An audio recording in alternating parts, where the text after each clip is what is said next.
Good morning, good afternoon, good evening to all the aspirants. कैसे हैं आप सभी? आई जस्ट होप कि आप सभी अच्छे होंगे। तो प्रीवियस क्लास में we have completed our chapter number 1 with the revision. Now it's time to start our next chapter, that is going to be chapter number 2 which talks about strategic analysis of external environment. Okay, okay. Chapter क्या कह रहे थे कि बड़ा ही interesting chapter है। SMA chapter ही total कितने हैं? 5। एक हो चुका है, सेकंड चैप्टर हमने स्टार्ट कर दिया है। ठीक है, सेकंड चैप्टर बात करते हैं strategic analysis of external environment. Third chapter बात करते हैं strategic analysis of internal environment. ठीक है, तो सबसे पहले तो एक बात ध्यान रखो कि आपने जो है रिवीजन करते रहनी है साथ अपनी अपनी।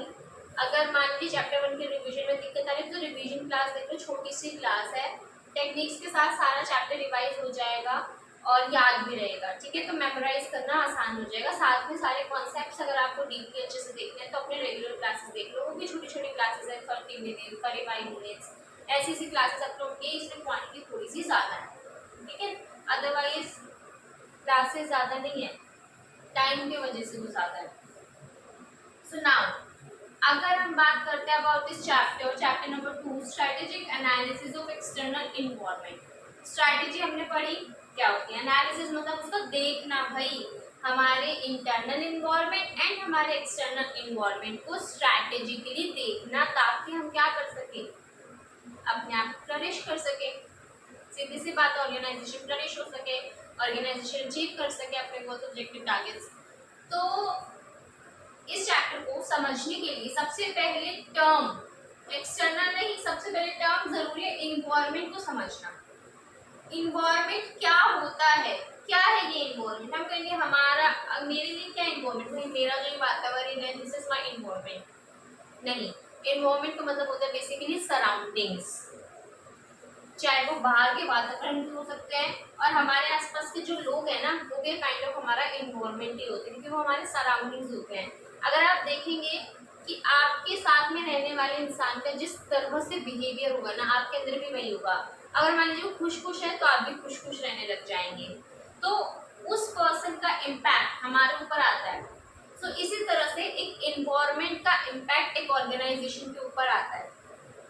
एक ऑर्गेनाइजेशन की जो भी सराउंडिंग्स हैं वो क्या है? ऑर्गेनाइजेशन का इन्वायरमेंट। अभी इन्वायरमेंट के दो पार्ट्स होते हैं, एक होता है इंटरनल इन्वायरमेंट और दूसरा होता है एक्सटर्नल इन्वायरमेंट। कितने पार्ट्स हुए? दो parts, internal environment, external environment. अभी एक्सटर्नल इन्वायरमेंट के फर्दर दो पार्ट्स होते हैं, एक होता है माइक्रो इन्वायरमेंट, एक होता है मैक्रो इन्वायरमेंट। ठीक है, मैं आपको चार्ट बनवा दूंगी।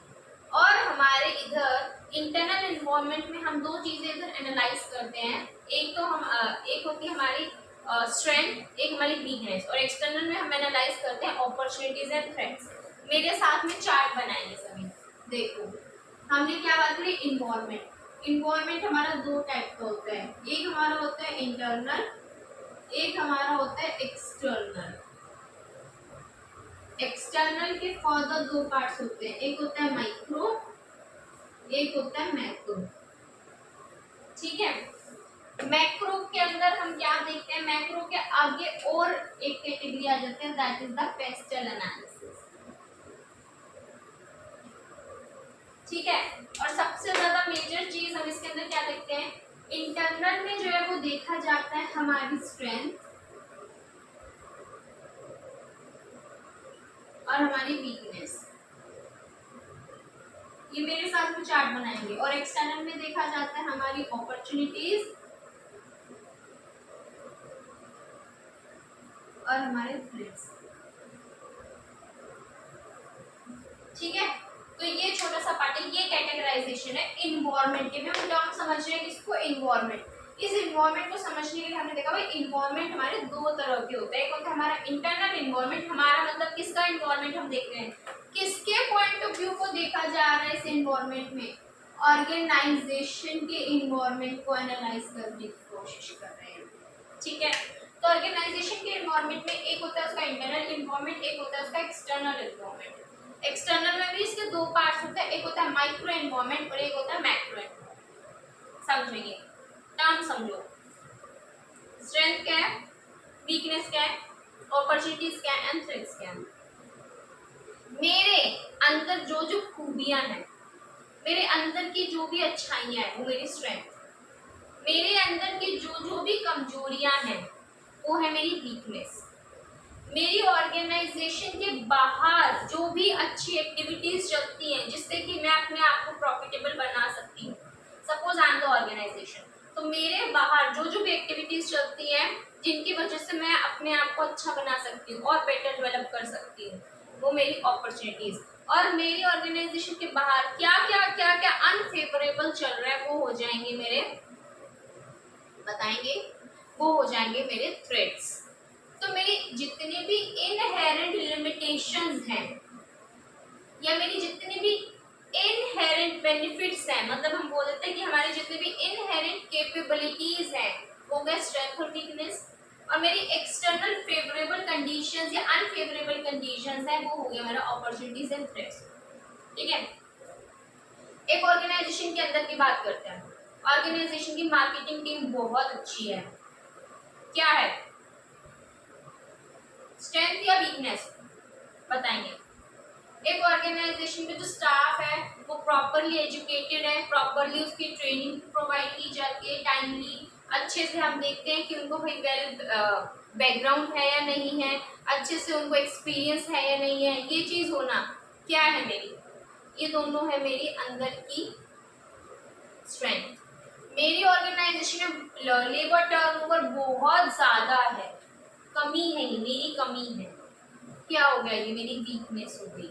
अगर हम बात करते हैं कि हमारा भी प्रोडक्शन कॉस्ट को हम कमी नहीं कर पा रहे क्योंकि लेबर की कॉस्ट बहुत ज़्यादा है, रॉ मटेरियल हमारे जो कॉस्ट भी पड़ रहा है वो क्या होगा, मेरे अंदर की मेरी प्रोडक्शन कॉस्ट को भाई मैं अच्छे से नहीं कर पा रही हूँ, proper optimum utilization of resources नहीं कर पा रही है, मेरी वीकनेस है। क्योंकि मेरे अंदर उस तरह के लोग ही नहीं है, मेरे अंदर मतलब ऑर्गेनाइजेशन के अंदर उस तरह के लोग ही नहीं है जो कि अच्छे से रिसोर्सेज को यूज़ करें, ये वीकनेस है। अगर हम एज अ पर्सन देखते हैं, जैसे कि मेरे लिए SM subject is the best subject, तो एसएम के ऊपर मेरा कमांड है, भाई कमांड है, मैं जब चाहूँ इसको एक्सप्लेन कर सकती हूँ, ये मेरी स्ट्रेंथ है। लेकिन वहीं पे मुझे कॉस्टिंग में दिक्कत आ जाती है, ठीक है, कॉस्टिंग में मैं थोड़ी सी डगमगा जाती हूँ, तो वहीं पे वो मेरी क्योंकि वीकनेस। अगर मुझे कोई कहना एसएम समझा भाई आई एम ऑलवेज रेडी, ठीक है, तो वो मेरी होगी स्ट्रेंथ। लेकिन अगर मुझे कहते हैं कोस्टिंग के क्वेश्चन सॉल्व करते हैं, वहाँ पे अंदर से हो जाएगा नहीं हुआ, तो ये मेरी वीकनेस है, मेरी कमी है ये खुद। इसी तरह से अगर हम बाहर की बात करते हैं ऑर्गेनाइजेशन में, मान लीजिए कि आपकी फेवरेबल गवर्नमेंट आ गई, वो आपके लिए क्या है, अपॉर्चुनिटी है। अभी कोरोना के टाइम पर हमारे सैनिटाइजर्स का यूज बहुत ज़्यादा हुआ, मास्क की डिमांड बढ़ गई, तो ये क्या था, जो मास्क मेकिंग इंडस्ट्रीज थी, जो सैनिटाइजर्स बना रही थी, उनके लिए अपॉर्चुनिटी दिखी ना, दिखी कि नहीं दिखी। जो गैस सिलेंडर्स देते, ऑक्सीजन सिलेंडर्स दे रहे थे, जो बेड्स की डिमांड थी, हॉस्पिटल की डिमांड थी, उनको क्या दिख रहा था, अपॉर्चुनिटीज दिख रही थी। और जो नया अगर कोई आना चाहे, कोई नया बंदा उस इंडस्ट्री में एंटर करना चाहे, तो उसके लिए भी अपॉर्चुनिटी थी, भाई हाँ डिमांड ज़्यादा है, मेरा बेनिफिट हो सकता है। लेकिन अगर वहीं पे हम दूसरी तरफ जाते हैं, गवर्नमेंट ने प्लास्टिक को कर दिया बैन। अभी जो प्लास्टिक बना रही थी ऑर्गेनाइजेशंस, जो इंडस्ट्रीज, जो फैक्ट्रीज, जो प्लास्टिक की थैलियाँ पन्नियाँ बना रहे थे, उनके लिए क्या आ गया, थ्रेट आ गया, भाई ये क्या अचानक बैन, हमारा दुकान धंधा था। इसको बोला जाता है कि बाहर जो भी होगा उसकी वजह से हम पर जो इम्पैक्ट आएगा वो डिफाइन करेगा कि मेरी अपॉर्चुनिटीज क्या हैं और मेरी थ्रेट्स क्या हैं।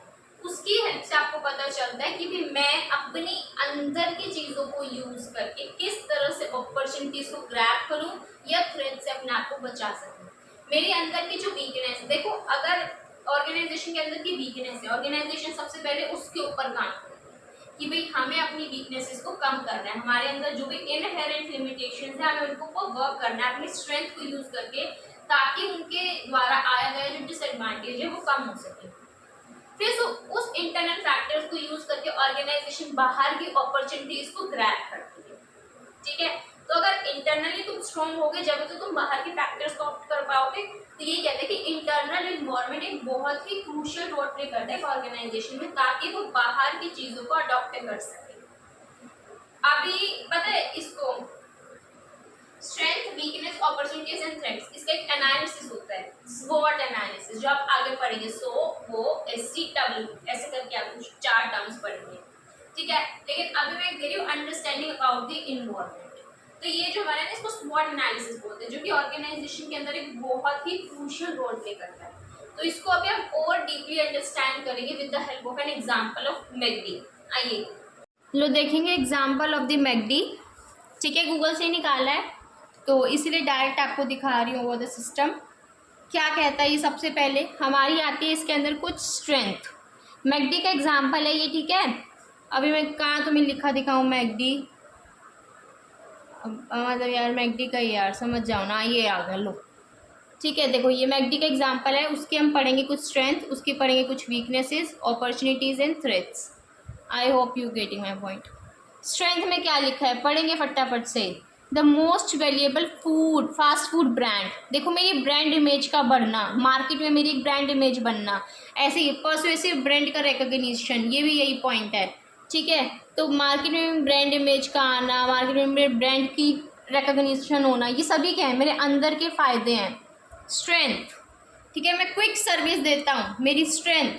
भाई इतनी मेरे अंदर कैपेबिलिटीज़ हैं कि लोगों ने ऑर्डर दिया फटाक से दे दिया। उसके बाद क्या कहते हैं ये बेनिफिट करना, अर्ली मूवर एडवांटेज, मतलब कि मेरे अंदर ये कैपेबिलिटीज़ हैं, मैं अर्ली मूवर एडवांटेज ले सकता हूँ, ये है स्ट्रेंथ।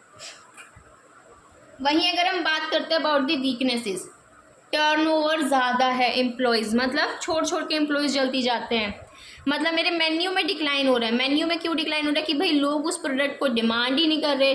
डिमांड नहीं कर रहे तो मुझे लगता है कि बिना बात की मेरी कॉस्टिंग बढ़ रही है, तो इसके लिए मुझे लगता है यही बेनिफिशियल रहेगा कि मैं उसको मेन्यू को डिक्रीज़ कर दूँ।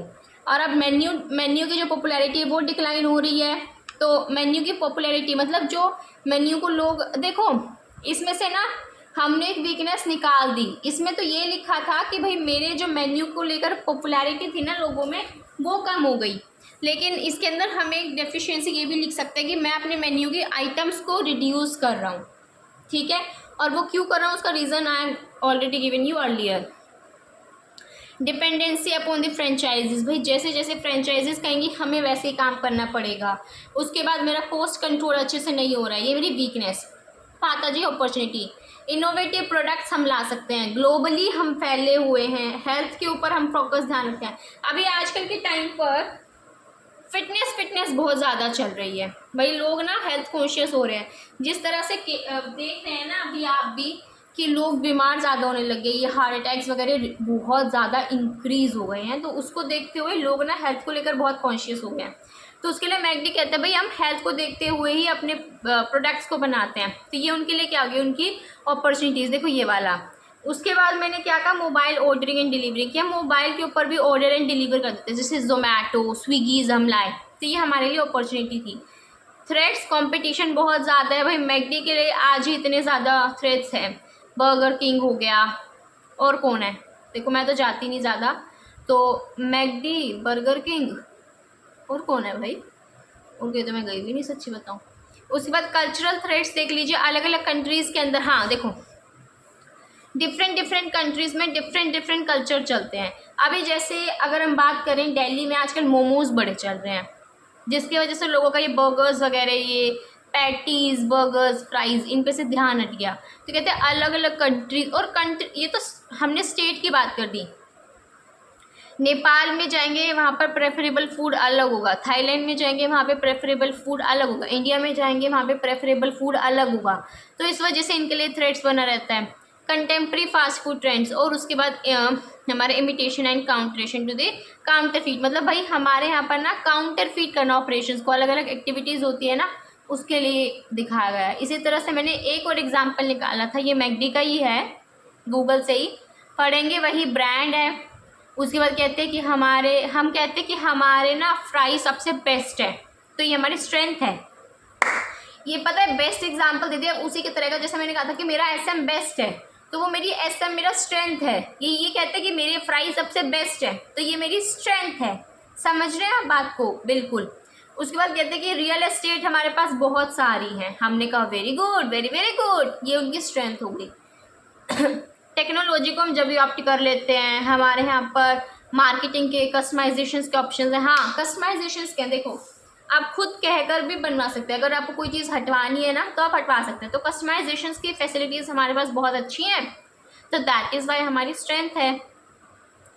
वीकनेस की अगर बात करें, I am so sorry, weakness की अगर हम बात करें तो वो क्या आ जाता है हमारी, भाई मेरा इंटरप्शंस है सप्लाई चेन में, एम्प्लॉयज़ को मैं सेटिस्फाई नहीं कर पाता हूँ, मेरे मेन्यूज़ के अंदर चार्म नहीं रहा, वही सेम बात है बेटा। इसके बाद हमारी पब्लिसिटी नेगेटिव होती जा रही है। अगर हम अपॉर्चुनिटी की बात करते हैं इधर, तो कहते हैं कि भाई हमारे यहाँ पर जो मैकडी है ना वो लॉन्च करता है डॉलर के हिसाब से मिक्स मैच करके। उसके बाद कहते हैं कि भाई हम ना वैसे ही लॉन्च करते हैं प्रोडक्ट्स को जैसे कि जोग्राफिकल कंडीशंस है, तो कंडीशंस को समझकर फिर प्रोडक्ट को लॉन्च करना, मतलब कि हम अपॉर्चुनिटीज़ को ग्रैब करने की कोशिश कर रहे हैं। ब्रांड इमेज को रीबिल्ड करना, ठीक है। हमने ऊबर ईट्स के साथ पार्टनरशिप कर ली, तो इसकी वजह से हमारा जो एक्सेस है ना वो बढ़ गया। थ्रेट्स, रिस्की इन्वेस्टमेंट्स है टेक्नोलॉजी में, हमारे कॉम्पिटिटर्स है जैसे कि बर्गर किंग। कल्चरल थ्रेट्स हैं भाई डिफरेंट कंट्रीज़ के। मैकडी के अंदर बहुत ज़्यादा प्रेशर आता है कि भाई वो अपने वेस्ट को कम करे, कि भाई जो खाना बच गया वो वेस्ट है वो फेंकना पड़ेगा, तो उसको कम करने का थोड़ा सा प्रेशर रहता है। तो दिस इज़ द थ्रेट। ये देखो गूगल के एग्जाम्पल हैं दोनों के दोनों, तो उसके हिसाब से मैंने बस आपको एक अंडरस्टैंडिंग देने की कोशिश की है कि स्वॉट एनालिसिस में होता क्या। चलिए आएंगे फटाफट से बोर्ड के ऊपर। तो देखा आपने हमारे मैकडी का एग्जाम्पल मैंने आपको दिखाया, उसके थ्रू अंडरस्टैंडिंग आई होगी कि SWOT होता क्या ऑर्गेनाइजेशन के लिए और किस तरह से क्रूशियल रोल प्ले करते हैं। इसी तरह से हम छोटी सी अंडरस्टैंडिंग लेते हैं about the micro environment and the macro environment. देखो माइक्रो एंड मैक्रो पार्ट है दोनों एक्सटर्नल एनवायरनमेंट के। माइक्रो को ना जब हम समझते हैं हम कहते हैं कि भी जो ऑर्गेनाइजेशन के आसपास के लोग होते हैं। अभी एक बात और समझने की कोशिश कीजिएगा कि जो हमारे इंटरनल इन्वायरमेंट होते हैं ना इसका डायरेक्ट इम्पैक्ट पड़ता है टू द ऑर्गेनाइजेशन, और जो ये लोग होते हैं ना इनका इनडायरेक्ट इम्पैक्ट पड़ता है टुवर्ड्स द ऑर्गेनाइजेशन, ठीक है। तो इस चीज को समझना सबसे ज्यादा जरूरी है कि ये लोग हैं ये डायरेक्टली इम्पैक्ट करते हैं, ये इनडायरेक्टली करते हैं। इसमें इनडायरेक्टली में भी क्या है, ये डायरेक्ट करते हैं और ये इनडायरेक्ट करते हैं, ठीक है। तो इनका तो पूरा प्रॉपर इम्पैक्ट है भाई, इनका बाहर से इम्पैक्ट है, लेकिन उसमें भी ये डायरेक्ट करते हैं और ये इनडायरेक्ट इम्पैक्ट करते हैं ऑर्गेनाइजेशन को। माइक्रो ऐसे लोग जो कि बहुत क्लोज है ऑर्गेनाइजेशन के, जो कि ऑर्गेनाइजेशन की डे टू डे एक्टिविटीज को इम्पैक्ट करते हैं। अभी इंटरनल तो उसकी वर्किंग को इम्पैक्ट कर ही रहे थे, लेकिन माइक्रो की जब हम बात करते हैं ये ऐसे लोग होते हैं जो कि ऑर्गेनाइजेशन की डे टू डे वर्किंग को इम्पैक्ट करते हैं, डायरेक्ट इन्फ्लुएंस होता है इसके ऑर्गेनाइजेशन की एक्टिविटीज के ऊपर। अगर इन लोगों के साथ अनफेवरेबल कंडीशन हो जाती है ना इस इन्वायरमेंट के साथ, तो एक ऑर्गेनाइजेशन में एक ऑर्गेनाइजेशन के अंदर मेजर सेटबैक देखने को मिलता है, ठीक है। तो अभी हमारे अंदर थोड़ी सी दिक्कत आएगी कि भाई ऑर्गेनाइजेशन के फिर माइक्रो में और इंटरनल में डिफरेंस है। जो एक ऑर्गेनाइजेशन है इसके जो आसपास की इमीडिएट पेरिफेरी है ना, मतलब इसके बिल्कुल आसपास के जो लोग हैं इसके बाहर हैं, पर जो इसके आसपास के लोग हैं जैसे इसके सप्लायर डायरेक्टली इम्पैक्ट करेंगे एक ऑर्गेनाइजेशन के ऊपर, पर बाहर का बनता है। इसके कस्टमर डायरेक्टली मेजर इन्फ्लुएंस करेंगे एक ऑर्गेनाइजेशन की एक्टिविटीज के ऊपर, पर बाहर के बंदे ये होते हैं माइक्रो एनवायरनमेंट। मतलब ऐसे लोग हमारी मार्केटिंग के इंटरमीडिएट्स, हमारे कॉम्पिटिटर्स, भाई डेली की एक्टिविटीज को कर करते हैं, हमारे बड़े क्लोज लोग हैं ये, ऑर्गेनाइजेशन के बिल्कुल आसपास आसपास आसपास घूमते रहते हैं, ठीक है, और एक ऑर्गेनाइजेशन के ऊपर डायरेक्टली इम्पैक्ट करते हैं। समझ आया किस तरह से माइक्रो एनवायरनमेंट हुआ भाई? ऐसे लोग जो कि एक ऑर्गेनाइजेशन के बिल्कुल आसपास होते हैं, इमीडिएट पेरिफेरी बिल्कुल इसके आसपास होते हैं, और जिनका डायरेक्ट इम्पैक्ट आता है ऑर्गेनाइजेशन के अंदर की नहीं है ये बाहर के ही। समझ में आया कैसे? ये कैसे अंदर के हैं भाई? इसमें बात करी थी मैं वर्कर्स, लेबर्स, इसके रिसोर्सेज, इसके अंदर काम करने वाले मैनेजर्स जो भी बंदे हैं उनकी बातें हो रही थी। इनके अंदर क्या क्या किस किस तरह की टेक्नोलॉजीज हैं, किस किस तरह के एडवांसमेंट कर सकते हैं, कितने कैपिटल फंड की अवेलेबिलिटी है। अगर मेरे पास आज ह्यूज कैपिटल फंड है तो ये मेरे लिए मेरा बेनिफिट है, मेरी स्ट्रेंथ है। लेकिन मेरे पास ऐसा लगता है कि भी मुझे कैपिटल का शॉर्टेज रहता है, मेरे लोन्स बहुत ज़्यादा हो रखे हैं। जैसे डेट इक्विटी रेशियो स्टैंडर्ड का चलता है 2:1, क्या आपका डेट इक्विटी की 2 टाइम्स हो सकता है। लेकिन मैं देख रही हूँ डेट इक्विटी रेशियो 3.5:1 चल रहा है। भाई ये आपके लिए वीकनेस है, आपका डेट बहुत ज्यादा है as compare to your strength. लेकिन मैं माइक्रो में किसकी बातें कर रही हूँ, ऐसे लोग जो कि ऑर्गेनाइजेशन के बाहर हैं पर उनका इम्पैक्ट आता है डायरेक्टली ओवर द ऑर्गेनाइजेशन, बहुत क्लोज लोग हैं। मैं इसमें बात कर रही हूँ आपके कॉम्पिटिटर्स की, मैं इसमें बात कर रही हूँ आपके सप्लायर्स की, ठीक है, आपके कस्टमर्स की, वो माइक्रो।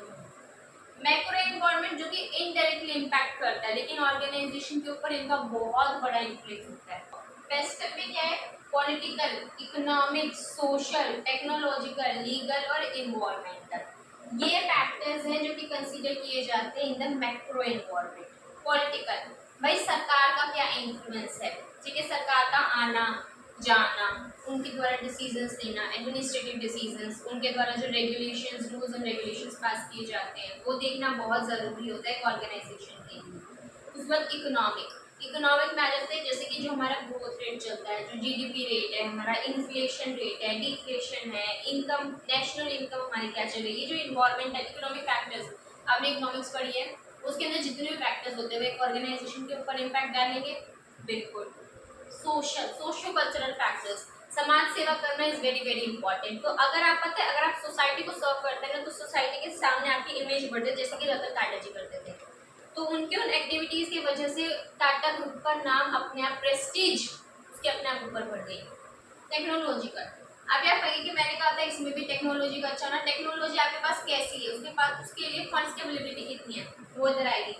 लेकिन टेक्नोलॉजी एडवांसमेंट्स आती रहती है, टेक्नोलॉजी के अंदर अपग्रेडेशंस आते रहते हैं। अगर बाहर की टेक्नोलॉजी के अंदर इम्पैक्ट आएगा तो वो आपके लिए भी इम्पैक्टफुल होगा ना।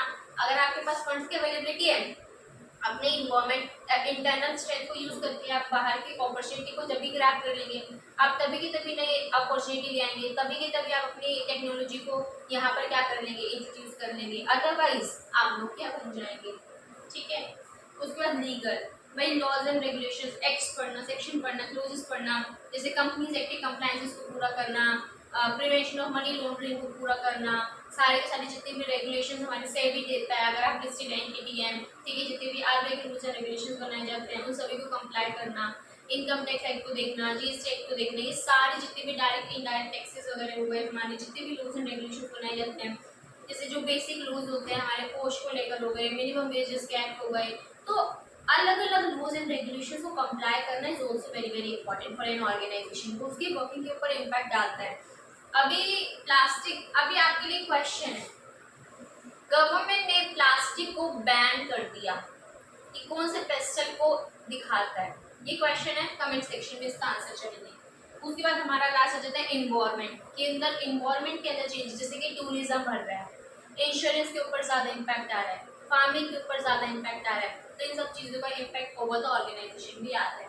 मान लीजिए क्या है, टूरिज्म आ रहा है, टूरिज्म को बहुत ज़्यादा बढ़ाया जा रहा है, तो इससे जो ट्रांसपोर्टेशन वाली जितने भी इंडस्ट्रीज हैं उनके लिए अपॉर्चुनिटीज दिखने लग गई।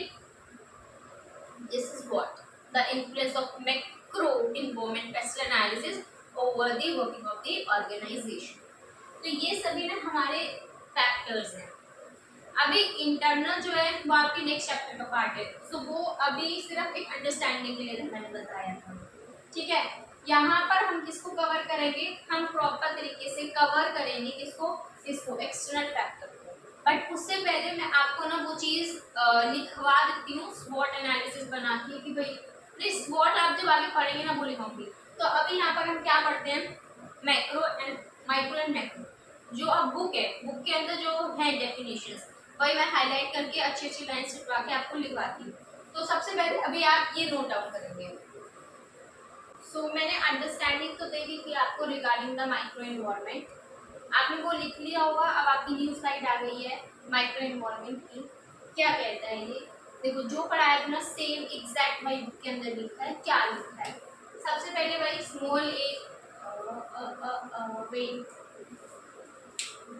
क्या लिखा है, स्मॉल एरिया है या फिर हम बोलते हैं इमीडिएट हेल्पफ्री है किसी भी ऑर्गेनाइजेशन की, ठीक है। इसके अंदर क्या क्या आते हैं, सप्लायर्स आ गए, कंज्यूमर्स आ गए, उसके कॉम्पिटिटर्स आ गए, ये अफेक्ट करते हैं उसकी रेगुलर और डायरेक्ट बेसिस की वर्किंग को, ये अफेक्ट करते हैं। ये है बस माइक्रो इन्वायरमेंट का, यही हमने एक्सप्लेन किया है ना। अब क्या आता है, ये माइक्रो इन्वायरमेंट किसका पार्ट है? I hope you are getting external environment. अभी हमने क्या कहा कि माइक्रो इन्वायरमेंट जब हम पढ़ते हैं ना, तो उसको पढ़ते वक्त माइक्रो इन्वायरमेंट कुछ इश्यूज को जो कि हमें देखने को मिलते हैं उनको एड्रेस करता है। किस तरह के इश्यूज होते हैं? सबसे पहले तो जो भी एम्प्लॉयज होते हैं ना, उनको समझना, एक ऑर्गेनाइजेशन के अंदर उनकी कैरेक्टरिस्टिक्स को देखना, किस तरह से वो ऑर्गेनाइज्ड है, उसको देखने में हमें माइक्रो इन्वायरमेंट हेल्प करता है। क्योंकि जिस तरह से एम्प्लॉयज ना रिस्पॉन्ड करते हैं, वो मार्केट में उसकी इन्फॉर्मेशन फैल जाती है। तो जो माइक्रो इन्वायरमेंट है ना, वो हमें हेल्प करता है ये देखने में कि किस तरह से एम्प्लॉयज हैं, किस तरह से वो ऑर्गेनाइज हैं, क्या स्ट्रक्चर ऑफ एम्प्लॉयज है हमारे पास। उसके बाद कहते हैं जो कस्टमर बेस है वो भी। उसके बाद क्या कहते हैं कि फॉर्म जो होती है वो ये हेल्प करती है फर्म को, किस तरह से फॉर्म फंड्स को, फाइनेंस को रेज करेगी, इक्विटी लाएगी, डेट फंड लेके आएगी, डेट में भी कहाँ से लाएगी, डिवेंचर्स को रेज करेगी या लोन्स को रेज करेगी, कहाँ से फंडिंग लेगी, ठीक है। उसके बाद हम कह देते हैं कि फॉर्म के जो सप्लायर्स हैं ये हमें हेल्प करने में हेल्प करता है, आइडेंटिफाई करने में कि कौन कौन फॉर्म के सप्लायर्स हैं और किस तरह से वो लिंक्ड है बिटवीन द टू, मतलब एक ऑर्गेनाइजेशन और वो सप्लायर दोनों आपस में किस तरह से लिंक्ड है, ये भी हमें हेल्प करता है माइक्रो इन्वायरमेंट एनालाइज करने में। देखो कुछ भी नहीं कह रहा है, इसके अंदर 2 पॉइंट्स हो रहे हैं जो कि मैं लिख दूंगी रब करने के बाद, ठीक है। क्या है, छोटी सी बात कह रहा है कि माइक्रो इन्वायरमेंट जो है ना हमारा, वो हमें हेल्प करता है क्या करने में, एड्रेस करने में कुछ इश्यूज, मतलब वो हमें हेल्प करता है कुछ चीज़ें पता लगाने में। माइक्रो इन्वायरमेंट की हेल्प से हमें पता चलता है हमारा कस्टमर बेस क्या है, हमें पता चलता है हमारे सप्लायर्स कौन कौन है, किस तरह का रिश्ता है सप्लायर्स और ऑर्गेनाइजेशन के बीच में, एम्प्लॉयज किस तरह के हैं, उसका स्ट्रक्चर कैसा है, किस तरह से एम्प्लॉयज जो होते हैं वो ऑर्गेनाइज है किसी भी ऑर्गेनाइजेशन के अंदर, और हम अपने फाइनेंस को रेज कैसे करेंगे, ठीक है। इतने ही लिखेंगे। इसके बाद जो 2 पॉइंट्स हो रहे हैं माइक्रो के वो मैं लिखवाती हूँ, लिखेंगे, ठीक है। तो पिछले वाले पॉइंट्स आपने लिख लिए होंगे, अभी हम लिखेंगे नेक्स्ट 2 पॉइंट्स जो हमारे रह गए थे रिगार्डिंग कौन कौन से इश्यूज हमें देखने को मिलते हैं जो कि माइक्रो इन्वायरमेंट हमें हेल्प करता है एड्रेस करने में। 2 तरह के इश्यूज हैं। सबसे पहले तो कौन से लोकल कम्युनिटी के अंदर एक फॉर्म ऑपरेट करती है, उस कम्युनिटी के बारे में आइडेंटिफाई करने के लिए कि जिस इंडस्ट्री में एक ऑर्गेनाइजेशन काम कर रही है उस इंडस्ट्री का आइडिया लेना, किस तरह से डिमांड सप्लाई चलती है, किस तरह से उसका एवरेज रिटर्न्स का रेट चलता है, किस तरह से उसकी एवरेज कॉस्टिंग चलती है, एक ऑर्गेनाइजेशन में किस तरह के लॉज एंड रेगुलेशंस उनके ऊपर अप्लाई होते हैं, रूल्स एंड रेगुलेशंस क्या क्या होती हैं, तो ये सब जानना जरूरी होता है। तो माइक्रो इन्वायरमेंट हमें उसी चीज को पता लगाने में हेल्प करता है। दूसरा क्या है, डायरेक्ट कंपटीशन और उसका कॉम्पिटिटिव परफॉर्मेंस, कंपैरेटिव परफॉर्मेंस की हमारा डायरेक्ट कॉम्पिटिटर कौन है। कहा था ना कि माइक्रो इन्वायरमेंट में कौन कौन से एलिमेंट्स कवर होते हैं, सप्लायर्स हो गए, हमारे कस्टमर्स हो गए, कंज्यूमर्स हो गए, कस्टमर्स हो गए, या हमारे कॉम्पिटिटर्स हो गए, या हमारे मार्केटिंग की टीम्स हो गई, वो इधर आते हैं। तो आपके इसके साथ आपका डायरेक्ट कॉम्पिटिशन है, जैसे कि जियो का डायरेक्ट कॉम्पिटिशन हो गया with the Airtel, with the Idea, इन सब वीआई, ठीक है।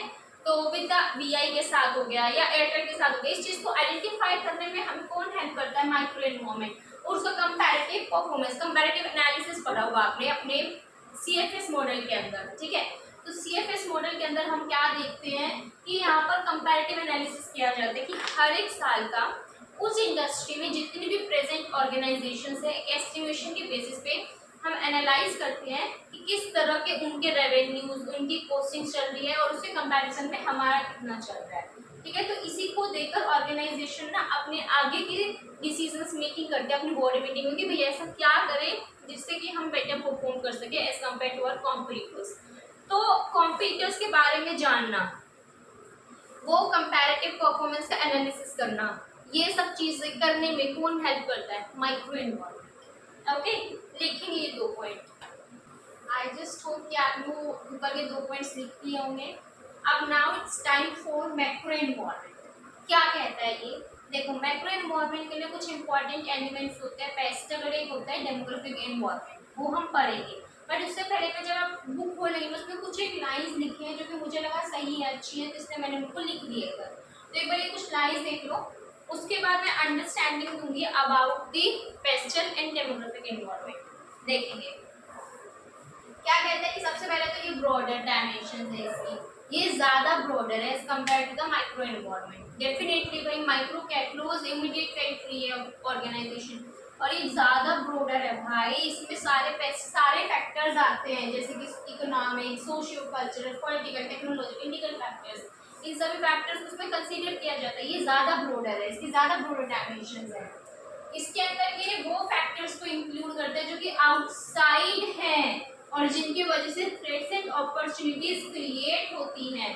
तो हमने क्या कहा, एक्सटर्नल एनवायरनमेंट किससे बनता है, इंडिविजुअल से, टीम से, ऑर्गेनाइजेशन से, एजेंसी से, इन लोगों से एक हमारा एक्सटर्नल एनवायरनमेंट बनता है जो कि रूटीनली डेली बेसिस के ऊपर इंटरेक्ट करते हैं जब हम बिजनेस को कंडक्ट करते हैं।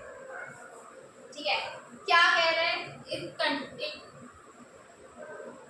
बोलते बोलते भूल जाती मैं, क्या कह रहे हैं, कुछ नहीं कह रहे, बस ये कह रहे हैं कि इसके अंदर ना बहुत बड़ा ये ब्रॉडर डायमेंशन है, क्योंकि ये है इसके अंदर कौन कौन आता है, इंडिविजुअल्स आ जाते हैं, टीम्स आती है, ऑर्गेनाइजेशन, एजेंसीज आती है, इसके अंदर वो सभी लोग आते हैं जो कि इंटरेक्ट करते हैं रूटीन बेसिस के ऊपर एक ऑर्गेनाइजेशन की वर्किंग के ऊपर, बट इनडायरेक्टली बेसिस पे, डायरेक्टली नहीं। उसके बाद हमने क्या कहा कि इसके अंदर सारे वो फैक्टर्स आते हैं जो कि ऑर्गेनाइजेशन के बाहर होते हैं और जो कि क्या क्रिएट करते हैं, अपॉर्चुनिटीज एंड थ्रेट्स को क्रिएट करते हैं for the organization. Next, transactions को कैरी करने के लिए ये डेवलप करता है एक एक्शन प्लान। हाँ जी बिल्कुल, जब आप मैक्रो एनवायरनमेंट को पढ़ेंगे तो मैक्रो एनवायरनमेंट को पढ़ने के बाद हमें पता चलेगा कि बाहर क्या हो रहा है और उसी के हिसाब से हम अपने एक्शन प्लान, हमारी पॉलिसीज बनाएंगे। तो कोई भी ट्रांजैक्शन, कोई भी एक्टिविटीज को कंडक्ट करते वक्त ये हमें हेल्प करता है, प्लान करें प्रॉपर, ठीक है, और पॉलिसीज को बनाए ऑर्गेनाइजेशन के लिए, ताकि जितने भी इन्वायरमेंटल चेंजेस आए उनको हम एड्रेस कर दें, उससे रिलेटेड प्लान एंड पॉलिसीज बनाइए। उसके बाद हमें हेल्प करता है फ्यूचर के लिए भी नेगोशिएशन करने में। डेफिनेटली भाई आज हम देख रहे हैं इन्वायरमेंट को एनालाइज कर रहे हैं, ठीक है, इन्वायरमेंट का एनालिसिस करना जरूरी है। क्यों जरूरी है, किस तरह से जरूरी है, ये आपको पता चलेगा पेस्टल और डेमोग्राफिक में। अभी नेक्स्ट टॉपिक करा रही हूँ, तो यही कहते हैं कि इन्वायरमेंट को जब आप अंडरस्टैंडिंग लेंगे ना, ये आपको हेल्प करेगा आपकी प्लान्स एंड प्रोसीजर्स को बनाने में, ताकि जितने भी तरह के चेंजेस आपके इन्वायरमेंट में आए आप उनको एड्रेस कर सकें। और साथ ही आपको हेल्प करता है आपके फ्यूचर के बारे में भी नेगोशिएशन करने में, मतलब फ्यूचर के रिगार्डिंग भी डिसीजन मेकिंग करने में। लिखेंगे फटाफट, फिर बहुत इंपॉर्टेंट और बहुत इंटरेस्टिंग टॉपिक आएगा, लिखो। हाँ जी, आपके पास एलिमेंट्स आ गए हैं सामने, किसके, मैक्रो एनवायरनमेंट के। अंडरस्टैंडिंग लेंगे, सबसे पहले देखो मैंने क्या कहा था आपको, मैक्रो के अंदर हम पढ़ते हैं पेस्टल और साथ में डेमोग्राफिक एनवायरनमेंट भी आता है। अभी डेमोग्राफिक इन्वायरमेंट से आप क्या समझते हैं, देखो डेमोग्राफी मतलब कि उसकी कुछ कैरेक्टरिस्टिक्स, जैसे कि किसी भी जनरली किसी भी कंट्री के अंदर देखना किस एज ग्रुप के लोग हैं, उनका क्या रिलीजन ज़्यादातर फॉलो किया जाता है, किस रिलीजन के लोग उस कंट्री में रहते हैं, क्या एज ग्रुप है, ठीक है। उसके बाद कौन से सेक्स के ज़्यादा लोग हैं, मतलब मेल ज़्यादा पॉपुलेशन हैं, फीमेल ज़्यादा पॉपुलेशन हैं, ठीक है। उसके बाद उसके अंदर देखना इनकम ग्रुप क्या चलता है उनका, ठीक है, कि इतनी रेंज ऑफ इनकम के अंदर कितना परसेंटेज ऑफ पॉपुलेशन आता है, किस तरह से उनका इनकम डिस्ट्रीब्यूशन होता है, किस तरह से उनका एज डिस्ट्रीब्यूशन किया जाता है, ठीक है, कितने नंबर ऑफ पीपल एम्प्लॉयड है, कितने नंबर ऑफ पीपल अनएम्प्लॉयड है। तो ये कुछ कैरेक्टरिस्टिक्स होते हैं, उनके जेंडर्स को आइडेंटिफाई करना, ये कुछ कैरेक्टरिस्टिक्स होती है जिसके बेसिस पर हमारी ऑर्गेनाइजेशंस क्या करते हैं, डिसीजन मेकिंग करते हैं। फॉर एग्जांपल मान लीजिए कि आज हमारी रिलायंस इंडस्ट्रीज को जाना है बाहर, ठीक है, उनको यूएस से जाना है, उनको अपना बिजनेस वहाँ पर एक्सपेंड करना है। तो अगर मान लीजिए कि उन्हें अपना क्या कहना है, कॉस्मेटिक्स को लेकर जाना है, वहाँ पे डीरा को लेकर जाना है, तो वहाँ पर जाने के लिए उन्हें देखना पड़ेगा ना कि किस एज ग्रुप के लोग ज़्यादातर हैं, ठीक है, ताकि हम अपने प्रोडक्ट्स को उसी के हिसाब से वहाँ पर लॉन्च कर सकें। उनका इनकम क्या है, ताकि वो अपने प्राइसेस को डिसाइड कर सके, किस तरह के वो रिलीजन को फॉलो करते हैं, बिकॉज हमारे जो रिलीजन है ना उसके बेसिस पर भी डिपेंड करते हैं कि किस तरह की चीज़ों को, प्रोडक्ट्स को हम यूज़ करेंगे, ठीक है। तो किस तरह का रिलीजन है, इनकम डिस्ट्रीब्यूशन कैसा है। तो ऐसे ही आजकल हम देखते हैं एजुकेशन, कि भाई आजकल लोग क्या हो रहे हैं, ज़्यादा एजुकेटेड होते जा रहे हैं, तो जिस तरह से लोग एजुकेटेड होते जा रहे हैं उनके अंदर अवेयरनेस ज़्यादा हो रही है, तो उसी तरह से हमें प्रोडक्ट लाना पड़ता है ताकि वो उनकी नीड्स को, उनकी डिमांड्स को सेटिस्फाई कर सके। तो डेमोग्राफिक इन्वायरमेंट मतलब हमारे डेमोग्राफी को देखना, हमारे वेरियस फैक्टर्स को एनालाइज करना जो कि इन्वायरमेंट के अंदर प्रेजेंट है, ताकि उन अलग अलग फैक्टर्स को देखकर ऑर्गेनाइजेशन अपनी डिसीजन मेकिंग कर सके। तो इसलिए हम कहते हैं कि एक ऑर्गेनाइजेशन के लिए साइज देखना कि भाई पॉपुलेशन का साइज क्या है, जैसे कि इंडिया के अंदर सबसे ज्यादा लार्जेस्ट पॉपुलेशन है चाइना में, और ठीक है, तो वो पॉपुलेशन को देखना बड़ा जरूरी हो जाता है। इसीलिए क्या होता है, बहुत सारी कंट्रीज होती है ना, वो चाहती है कि अपने प्रोडक्ट्स को लॉन्च करें इंडिया में, क्योंकि इंडिया के अंदर पॉपुलेशन ज्यादा है, तो उन्हें मार्केट ज्यादा मिल जाएगी, उन्हें स्कोप ज्यादा मिल जाएगा। तो कोई भी ऑर्गेनाइजेशन जब कहीं पर भी एंटर करना चाहती है, कोई अपना नया प्रोडक्ट को लॉन्च करना चाहती है, किसी नए बिजनेस लाइन के अंदर आना चाहती है, तो उसके लिए उस कंट्री के इन्वायरमेंट को समझना क्या है, बहुत जरूरी है। भाई उन्हें कुछ फैक्टर्स को एनालाइज तो करना पड़ेगा ना, तभी तो वो अपने प्रोडक्ट को ला पाएंगे। इसीलिए ऑर्गेनाइजेशंस के लिए एज को देखना, उनकी पॉपुलेशन के साइजेस को देखना, डेमोग्राफिक डिस्पर्शंस को देखना, एथनिक मिक्स को देखना कि किस तरह के एथिक्स, किस तरह के वैल्यूज, कोड ऑफ कंडक्ट इस कंट्री के अंदर फॉलो किए जाते हैं, इनकम डिस्ट्रीब्यूशन क्या है, ये बहुत सारे हमारे क्या होते हैं फैक्टर्स होते हैं, जिनके बेसिस के ऊपर ऑर्गेनाइजेशंस क्या करती हैं, डिसीजन मेकिंग करती है। तो इसीलिए हमारे ना कई बार क्या होता है, ऑर्गेनाइजेशन को इसमें क्या होता है ना, बड़ा दिमाग लगाना पड़ता है, क्योंकि कुछ भी चेंजेस अगर आते हैं, छोटे से चेंजेस की वजह से, मान लीजिए इन्फ्लेशन आ गया तो लोगों के इनकम के ऊपर फर्क आ जाएगा, उनकी डिमांड सप्लाई के फैक्टर्स चेंज हो जाएंगे, तो यहाँ पर इकोनॉमिक इन्वायरमेंट लिंक होगा टू द डेमोग्राफिक इन्वायरमेंट, इसलिए थोड़ा सा डिफिकल्ट हो जाता है स्ट्रैटेजिस्ट को। अगर कुछ भी चेंजेस आता है इस प्रोजेक्ट के अंदर, हमारे डेमोग्राफिक इन्वायरमेंट के अंदर हल्का भी चेंज आ जाता है ना, तो स्ट्रैटेजिस्ट को बहुत मुश्किल हो जाता है उसको एनालाइज करना। मान लीजिए क्या होता है कि पहले क्या होता था, कई बच्चे होते थे, ठीक है, फिर चला हम दो हमारे दो, अब आगे आगे के एक, ठीक है ना, दो का एक, तो उस तरह से पॉपुलेशन के ऊपर इफेक्ट आ रहा है, उसके हिसाब से एज ग्रुप के अंदर इफेक्ट आ रहा है, क्योंकि ओल्ड एज पॉपुलेशन ज्यादा हो जाएगी और यंगस्टर्स कम हो जाएंगे उसकी वजह से, अगर ऐसा होने लग गया तो इन फ्यूचर एक दो पे एक वो भी चल रहा है। तो फिर इसलिए हम कहते हैं कि हमारे जो भी ऑर्गेनाइजेशन किसी भी चीज़ के अंदर एंटर करना चाहती है ना, तो वो देखती है। साथ में दो मेजर इश्यूज आते हैं जो कि डेमोग्राफिक इन्वायरमेंट हमें हेल्प करते हैं। क्या होता है, सबसे पहले तो ये अफेक्ट करता है मार्केट साइज को किसी भी इंडस्ट्री की, एग्जैक्टली। अब जब आप डेमोग्राफिक प्रोफाइल को पढ़ते हैं ना, तो आप साइज को देखते हैं मार्केट का। पहले हमने क्या देखा कि भाई कंट्री कितनी बड़ी है, पॉपुलेशन कितनी ज्यादा है, उसके अंदर क्या एज ग्रुप चलता है, क्या इनकम ग्रुप चलता है, उसके हिसाब से हम अपनी मार्केट साइज को देखते हैं कि ये हमारा मार्केट साइज है, ये हमारी टारगेट मार्केट हो सकती है, ये उस चीज को अफेक्ट करेगा। और डेमोग्राफिक एनवायरनमेंट की स्टडी से हम हेल्प करके, ये हमें हेल्प करेगा कि हम एनालाइज करेंगे हमारी मार्केट साइज को। बिल्कुल। दूसरा, ये हमें हेल्प करता है कि हम आइडेंटिफाई करते हैं हमारे अपॉर्चुनिटीज क्या है, हमारे थ्रेट्स क्या है। अभी एक ऑर्गेनाइजेशन है, ठीक है, उसने क्या देखा, उसे क्या देखा कि भाई हम तो ना अच्छे इनोवेटिव ना आजकल ज्वेलरीज लेकर आ रहे हैं, ठीक है, लेकिन जैसे कि गिव बोलते हैं, जीवा GIVA, ठीक है, तो उन्होंने क्या करा, अलग अलग डिजाइन जो होते हैं वो अपनी ज्वेलरीज के लॉन्च कर रहे हैं। अगर मान लीजिए कि हम देखते हैं जिस कंट्री के अंदर अपने प्रोडक्ट को लॉन्च करना चाहते हैं, हम देखते हैं कि बहुत ज्यादा ओल्ड एज ग्रुप के लोग हैं, तो वो इतना हमारे उसको अट्रैक्ट नहीं कर पाएंगे। लेकिन अगर वहाँ पे यंगस्टर्स ज्यादा हैं तो हमारे लिए मार्केट साइज ज्यादा है। तो ये हमारे लिए बता देते हैं कि कहाँ पर हमारे लिए अपॉर्चुनिटीज है और कहाँ पर हमारे लिए थ्रेट्स हैं। अगर हम देखते हैं इंडिया में यंगर पॉपुलेशन, यंगेस्ट पॉपुलेशन ज्यादा है, तो लोगों के लिए यहाँ पर अपने प्रोडक्ट्स को लॉन्च करना काइंड ऑफ क्या बन जाएगी, अपॉर्चुनिटी बन जाएगी। इंडिया के अंदर लोग ना चाय को बहुत एडिक्टिव है, तो वो चाय के एडिक्टिव को हम कह देते हैं कि टी ब्रांड्स होते हैं, भाई इंडिया में अगर हम लॉन्च करेंगे तो हमारे लिए काइंड ऑफ ये अपॉर्चुनिटीज है। ओके ओके, शुगर कंजम्पशन ज़्यादा है, तो इसीलिए हम बोल देते हैं कि ये डेमोग्राफिक इन्वायरमेंट को पढ़ना इज वेरी वेरी इंपॉर्टेंट। क्या कहते हैं समझेंगे बुक के थ्रू।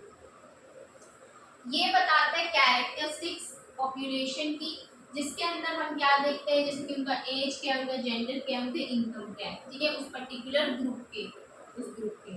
उसके बाद हम क्या देखते हैं, इसके अंदर कुछ फैक्टर्स होते हैं, उसको आइडेंटिफाई किया जाता है, भाई रेस क्या है, ठीक है ना, किस कास्ट के हैं लोग, कास्ट के क्या है, भाई हिंदू हैं, क्रिश्चियन हैं, जैनिज्म है, या फिर हम बोल देते हैं मुस्लिम हैं, सिख हैं, और हिंदू में भी किस गोत्र के हैं, एंड वेरियस थिंग्स। तो फिर वो सब चीजें, एज हो गया, इनकम हो गया, एजुकेशन क्या है, पोजीशन ऑफ एसेट्स क्या है, हाउस डिस्ट्रीब्यूशन, जॉब पोजीशन क्या है, डिग्री ऑफ एजुकेशन क्या है। ये एक लाइन थी जिसके अंदर वही बताया कि इंडिया के अंदर ज्यादा यंगर पॉपुलेशन है, इसलिए लोग ना ज्यादा किस चीज़ में इंटरेस्टेड होते हैं कि वो इंडिया की पॉपुलेशन को देख के उसको एनालिसिस करें, उसका एनालिसिस करने के बाद अपने प्रोडक्ट की लॉन्च या अपनी जो भी उन्हें मार्केट एक्सपेंशन करना है वो कर सके। ठीक है, उसके बाद हमने क्या कहा कि हमारे आइडेंटिफाई करना क्या इम्प्लीकेशन होंगे, आइडेंटिफाई करना क्या इम्प्लीकेशन का हम बोल देते हैं, मतलब उसका इम्पैक्ट क्या होगा, उसका इम्पैक्ट क्या होगा, क्या इम्प्लीकेशन होगा अगर हमारे कोई भी चेंजेस आते हैं डेमोग्राफिक इन्वायरमेंट में, तो ये स्ट्रैटेजी कॉम्पिटिटिवली चैलेंजिंग हो सकता है।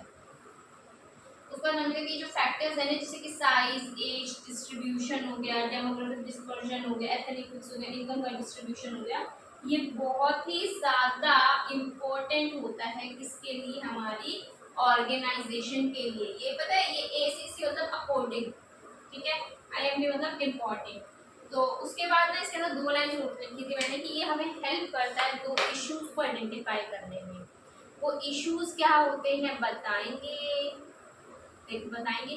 तो डेमोग्राफी ना बड़ा ही आसान है, हमने एग्जाम्पल है कि हमें कहीं बाहर जाना है तो हमें देखना पड़ता है। और मान लीजिए रिलायंस कोई अपना नया प्रोडक्ट लॉन्च करना है इधर इन इंडिया एक्सेल, तब भी उसके लिए जरूरी हो जाएगा ना एनालाइज करना भाई लोगों में इनकम ग्रुप क्या चलता है। अगर मान लीजिए कि भाई हमारे यहाँ पे देखते मिडिल एज के मिडिल क्लास के जो लोग हैं और लोअर क्लास के लोग ज़्यादा हैं, तो उनके लिए ना अगर हमें प्रीमियम प्रोडक्ट्स है ना तो हमारे लिए छोटा मार्केट कैप्चर ही हो पाएगा।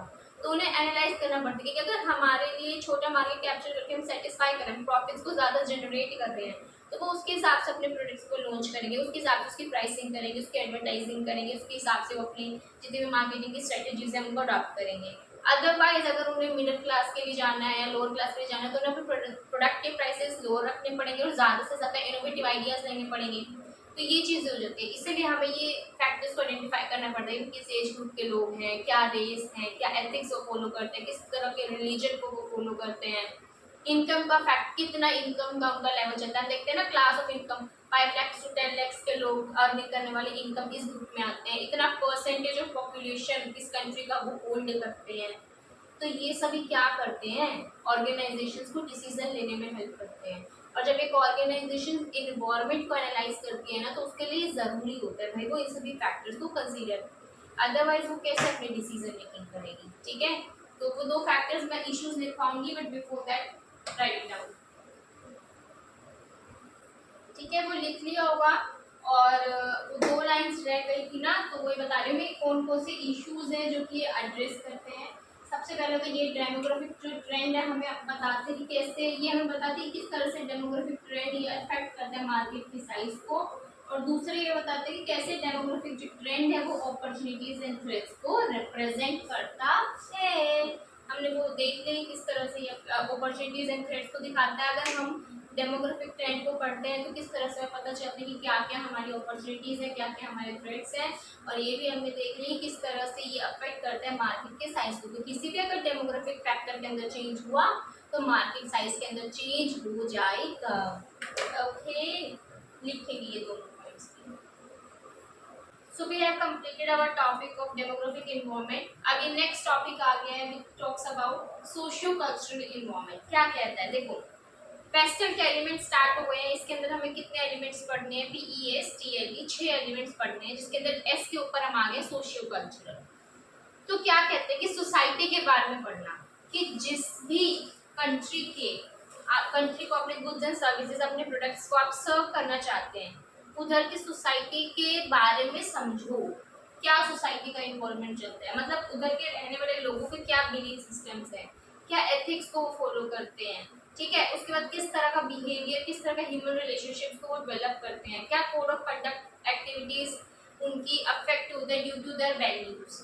ठीक है, तो ये सब चीज़ों को समझना किसी भी ऑर्गेनाइजेशन के लिए ज़रूरी हो जाता है, क्योंकि उस इन्वायरमेंट के बारे में समझना कि भाई ये लोग हैं कि इन एथिक्स के ऊपर काम करते हैं, अगर हम इनके इन एथिक्स को वायलेट करेंगे ना तो ये अगेंस्ट हो जाएंगे हमारी कंपनी के प्रोडक्ट के।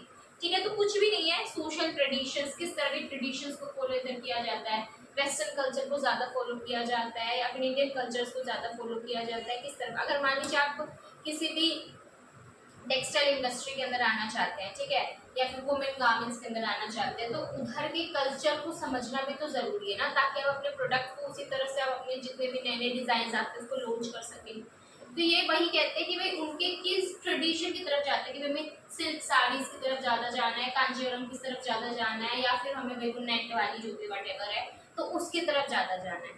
ठीक है, अगर हम इसको डिफ्रेंशिएट करते हैं विद द डेमोग्राफिक इन्वायरमेंट, तो डेमोग्राफिक इन्वायरमेंट में हम उस पॉपुलेशन की कैरेक्टरिस्टिक्स को समझते थे कि इन्वायरमेंट के अंदर जितने भी लोग हैं उनकी क्या क्या कैरेक्टरिस्टिक्स है, मतलब किस एज ग्रुप के पॉपुलेशन ज़्यादा है, किस जेंडर की है, किस तरह से इनकम डिस्ट्रीब्यूशन इनके अंदर होता है, किस तरह की डिग्रीज हैं, क्या level of education of degrees है उन लोगों के अंदर। ठीक है, वो देखा जाता था। लेकिन अगर हम आ जाते हैं सोशल के अंदर, तो उन्हीं पॉपुलेशंस के बिलीफ सिस्टम्स को देखा जाता है कि किस तरह की सोच हो, किन वैल्यूज के ऊपर वो चलते हैं। भाई अगर हम आज चले जाते हैं वेस्टर्न कल्चर के अंदर, तो वहाँ के जो बिलीफ सिस्टम है, वहाँ का जो थॉट प्रोसेस है वो बिल्कुल अलग चलता है as compare to our country. ठीक है, तो बस इसके अंदर ये कहते हैं कि वो देखता है कि लोगों का बिहेवियर कैसा है, क्योंकि हम कोई ऐसा प्रोडक्ट को लॉन्च ना कर दे कि जो कि उनके जो एथिक्स हैं, उनकी जो वैल्यूज हैं उसको वो हर्ट करें। तो अगर आप देख लीजिए कि हमारे जैसे क्रिश्चियनिटी के अंदर हम वहाँ पर क्या चर्च में आई गेस एल्कोहल लेकर जाते हैं ना, टेम्पल्स में तो वो नहीं लेके जा सकते। तो इसलिए हमें जब भी कोई प्रोडक्ट को हम लॉन्च करें ना अपना, तो अगरबत्तीज हम लॉन्च कर रहे हैं तो उसको भी देख कर करें कि लोगों के वैल्यूज हर्ट ना हो, उनके एथिक्स को हर्ट ना हो। तो सोशियो कल्चर, कि उनके कल्चर को समझना। अभी देखो आपने क्या देखा कि हमारे इंडिया है, इंडिया के अंदर आएगी दिवाली। ठीक है, तो उनके लिए वो उनका क्या हो गया, एक फेस्टिवल हो गया। ठीक है, तो दिवाली के टाइम पे हम ज़्यादा से ज़्यादा क्या हमारे लिए अपॉर्चुनिटीज दिख जाएगी, भाई हाँ इंडिया के अंदर Diwali is the biggest festival, तो उसके अंदर अपनी कैंडल जितने भी बम पटाखे वटेवर उसको हम लॉन्च कर सकते हैं। ठीक है, लेकिन अगर वही चीज़ अगर हम कहीं फॉरेन कंट्री के अंदर लॉन्च करने लग जाए तो फिर हमारे लिए क्या हो जाएगा, वेस्ट ऑफ फंड्स।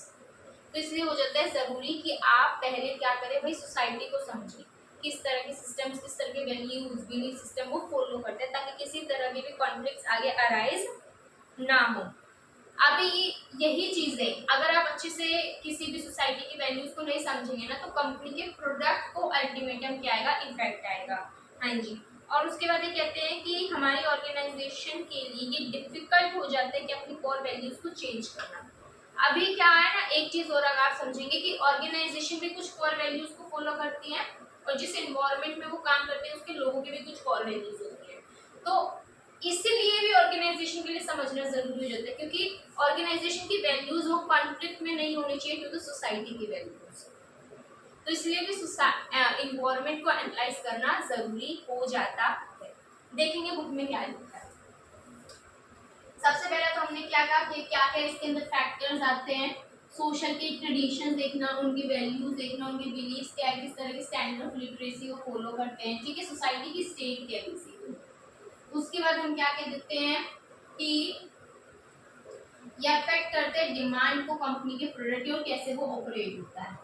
ठीक है, ये लाइन अच्छी है कि किससे अलग है, ये डेमोग्राफिक इन्वायरमेंट से अलग है। डेमोग्राफिक इन्वायरमेंट में बेसिकली हम कैरेक्टरिस्टिक्स ऑफ पॉपुलेशन देख रहे थे, लेकिन यर इन सोशियो कल्चरल हम लोगों के बिहेवियर, उनके बिलीफ सिस्टम को देखते हैं उस पॉपुलेशन के। उसके बाद हमने ऐसा कहा कि भाई इसके अंदर यही फैक्टर सेम लाइन रिपीटेड है जो कि ह्यूमन के रिलेशनशिप के बारे में बात करता है, जो कि बात करती है कि कैसे वो इम्पैक्ट करती है हमारे सोशल एट्रीब्यूट्स को, हमारे कल्चरल वैल्यूज को। ओके ओके, उसके बाद हमने क्या देखा कि ये प्राइमरीली अफेक्ट करती है एसएम को भी। हाँ जी बिल्कुल, मैनेजमेंट को भी इफेक्ट करती है, जिसके अंदर ऑर्गेनाइजेशन के मैनेजमेंट में क्या आ जाता है, उसके मिशन, उसके ऑब्जेक्टिव सेटिंग्स, उसके डिसीजन मेकिंग। तो इसीलिए बिजनेसेस को एडजस्ट करना पड़ता है अपनी सोसाइटी के नॉर्म्स को एंड बिलीव्स को, ताकि वो सक्सेसफुली ऑपरेट कर सके। कि ऑर्गेनाइजेशन को उस एनवायरनमेंट के हिसाब से अपने नॉर्म्स को, ठीक है, अपने बिलीफ सिस्टम्स को चेंज करना पड़ता है, एडजस्ट करना पड़ता है, मॉडिफाई करना पड़ता है, ताकि वो सक्सेसफुली रन कर सके उस एनवायरनमेंट में अपनी ऑर्गेनाइजेशन। लिखेंगे, नोट डाउन करेंगे। आपने लिख लिया होगा सोशियो कल्चरल इन्वायरमेंट। अब हमारा नेक्स्ट आ जाता है इकोनॉमिक इन्वायरमेंट। ठीक है, लिखवाने से पहले मैं एक बार अंडरस्टैंडिंग दे देती हूँ सारे फैक्टर्स की, ताकि हम लिख बाद में और उसको रीड करें, समझना जरूरी है। इकोनॉमिक, इकोनॉमिक हमें क्या बताता है, ये हमें बताता है ओवरऑल इकोनॉमिक सिचुएशन क्या है, कि उस कंट्री की इकोनॉमिक सिचुएशन। और ये इकोनॉमिक इन्वायरमेंट को जब भी कोई बिजनेसेस, जो बिजनेस एनालिस्ट हैं, बिजनेस स्ट्रेटेजिस्ट हैं, वो एनालाइज करते हैं ना, तो वो इकोनॉमी को अंडरस्टैंड करते हैं not only of local national environment but also regional, national and global. उस रीजन के भी, पूरे नेशन के भी। मान लीजिए कि अगर आपको जो होते क्या करना है, आपने अपना इंडिया के अंदर आपने इकोनॉमी को समझना है, ठीक है, तो आप नॉर्दर्न रीजन के भी इन्वायरमेंट को समझेंगे, आप नेशनल के इकोनॉमिक इन्वायरमेंट को समझेंगे, और आप साथ में ग्लोबल इन्वायरमेंट के इकोनॉमिक फैक्टर्स को भी समझेंगे। क्या है, फॉर एग्जाम्पल आप ले लीजिए आपके इंटरेस्ट रेट्स। इकोनॉमिक्स आपने पढ़ी, वेरियस फैक्टर्स आते हैं, इन्फ्लेशन रेट क्या है, डिफ्लेशन रेट क्या है, आपका जीडीपी कितना चल रहा है, आपकी नेशनल इनकम कितनी चल रही है, उसके बाद आपके इंटरेस्ट रेट्स क्या चल रहे हैं, आपके एक्सचेंज रेट्स क्या चल रहे हैं, ठीक है, और उसके साथ आपका इनकम डिस्ट्रीब्यूशन कितना चल रहा है, आपके अंदर अनएम्प्लॉयमेंट का रेट कितना चल रहा है, लोगों के अंदर वो डिस्पर्शन रेट क्या चल रहा है। तो ये सभी ना कुछ फैक्टर्स होते हैं जो भी इकोनॉमिक्स के अंदर अंडरस्टैंड किए जाते हैं। तो अब सपोज अब हम समझना चाहते हैं किस तरह से ये फैक्टर्स किसी भी ऑर्गेनाइजेशन को अफेक्ट करेंगे, जब भी तो हमें पता चलेगी इम्पोर्टेंस की क्यों एक ऑर्गेनाइजेशन के लिए जरूरी है कि वो अंडरस्टैंडिंग ले, एनालाइज करे, ट्रेस करे economic environment. For example suppose cost of capital है, कॉस्ट ऑफ कैपिटल का इंक्रीज होना या डिक्रीज होना ऑर्गेनाइजेशन की कॉस्ट को इम्पैक्ट करेगा कि नहीं। मान लीजिए कि हमारा कॉस्ट ऑफ कैपिटल बढ़ गया, ऑर्गेनाइजेशन ने लोन ले रखा है, ऑर्गेनाइजेशन क्या लेना चाहती है, लोन लेना चाहती है बैंक से, तो उसकी कॉस्ट जो होती है वो बढ़ जाएगी। वो कॉस्ट उसकी बढ़ जाएगी तो भाई आगे अगर उसे अपना प्रोडक्ट सेल करना है वो अपने प्रोडक्ट की कॉस्ट उसे बढ़ानी पड़ेगी। क्यों? क्योंकि भाई कॉस्ट बढ़ गई, प्रॉफिट मार्जिन अपने डिक्रीज हो जाएगा अगर अगर वो सेलिंग प्राइस को इंक्रीज नहीं करेंगे। और अगर मान लीजिए उसने सेलिंग प्राइस इंक्रीज कर दी और लोगों ने उसको प्रेफर नहीं किया, तो इसलिए टाइम टू टाइम ये जरूरी है भाई हम नजर रखें हमारे इकोनॉमिक फैक्टर्स के ऊपर। आपके एक्सचेंज रेट्स चेंज हो रहे हैं तो आपके एक्सपोर्ट जो आप कर रहे हैं गुड्स एंड सर्विसेज का उनके अंदर चेंजेस आएंगे, आप इंपोर्ट जो कर रहे हैं गुड्स एंड सर्विसेज का उसके अंदर चेंजेस आ जाएंगे। आपका इन्फ्लेशन चला मतलब महंगाई, तो उसकी वजह से जितनी भी कॉस्ट ऑफ प्रोडक्शन है वो इंक्रीज हो जाएंगी। डिफ्लेशन आ रही है तो आपकी मंदी आ जाएगी धंधे के अंदर। तो इसीलिए हम कहते हैं कि भाई जब भी आप समझना चाहते हैं किसी भी ऑर्गेनाइजेशन के इन्वायरमेंट को तो उसके इकोनॉमिक सिचुएशंस को समझना अल्टीमेट है बहुत ही ज़्यादा। क्यों? क्योंकि ऑर्गेनाइजेशन के डिसीजन मेकिंग को, उसके ऑपरेशंस को ये इफेक्ट करती है। क्या कहते हैं इसके अंदर, इतनी सी बात है कि भाई ऑर्गेनाइजेशन के ओवरऑल सिचुएशन के बारे में बात करती है। इसके अंदर सारी कंडीशंस आती है, उसके चाहे नेशनल हो, चाहे वो रीजनल हो, चाहे वो ग्लोबल लेवल की बात कर रहे हो। जितने भी इसके अंदर हमारे जितनी भी ऑर्गेनाइजेशन रिसोर्सेज देती है, चाहे वो इनपुट रिसोर्सेज सप्लाई करे या फिर वो आउटपुट करे, तो उसके अंदर जो उसकी कॉस्ट है, उसकी प्रोडक्ट्स की आने वाली जो क्वांटिटी है, उसकी जो क्वालिटी है, उसकी कितनी अवेलेबिलिटी होगी, सब कुछ किससे, देखो प्रोडक्ट की कॉस्ट, कितना इनपुट उसे लेना है, कितना आउटपुट वो जनरेट करेंगे, कितनी प्रोडक्ट की अवेलेबिलिटी है, ये सभी चीज़ें किसके ऊपर डिपेंड करती है, उसके रिसोर्सेज। और रिसोर्सेज किसके ऊपर डिपेंड करते हैं, एक्सटर्नल सोर्सेज के ऊपर। और एक्सटर्नल सोर्सेज किसके ऊपर डिपेंड करते हैं, इकोनॉमिक इन्वायरमेंट। That's it. भाई आपको क्या है, आपको वर्किंग कैपिटल चाहिए ताकि आप अपनी जितने भी शॉर्ट टर्म फाइनेंसेस के रिक्वायरमेंट्स है उसे पूरा कर सकें। वर्किंग कैपिटल ऑर्गेनाइजेशन कई बार क्या कर लेते हैं, शॉर्ट टर्म फंडिंग से रेज कर लेती है। अब उसको शॉर्ट टर्म फंडिंग्स तो रेज कर रही है लेकिन उसको कॉस्ट ऑफ कैपिटल तो बियर करनी पड़ेगी ना। सीओसी आपने पढ़ा होगा, डब्ल्यूसीसी आपने पढ़ा होगा, cost of equity, cost of debt, ठीक है, और कॉस्ट ऑफ प्रेफरेंस कैपिटल अगर ऑर्गेनाइजेशन ने रेज की है तो ये होती है weighted average cost of capital. तो उसको समझने के लिए ऑर्गेनाइजेशन को भाई अपने हर एक फैक्टर को बैलेंस करना पड़ता है। अगर आपका इन्फ्लेशन आ रहा है तो आपने पढ़ा होगा कि आप उसके अंदर भी उसको एडजस्ट कर देते हैं, है ना, सब कुछ ही आपने पढ़ा होगा अपने इसके अंदर कॉस्टिंग के अंदर पढ़ा होगा। तो फिर इसीलिए हम बोल देते हैं भाई एक ऑर्गेनाइजेशन के लिए जरूरी होते हैं फैक्टर्स को समझे। उसके बाद क्या कहते हैं, इसी की वजह से हमें पता चलता है कि ऑर्गेनाइजेशन का मार्केट का साइज क्या है, ऑर्गेनाइजेशन की स्ट्रेंथ क्या है। नेक्स्ट ये हमारा किसके बारे में बात करते हैं कि भाई हाँ साथ में क्या होता है ना, इकोनॉमी के अंदर अगर आपने कुछ फैक्टर्स देखे होंगे, आपने ना 12th में पढ़ा होगा आईएएस कि कितना हमारा इनकम आया, उसमें से हमने कितना सेव किया और हमने उसमें से कितना एक्सपेंस लगा दिया इज इक्वल टू हमारा टोटल इनकम।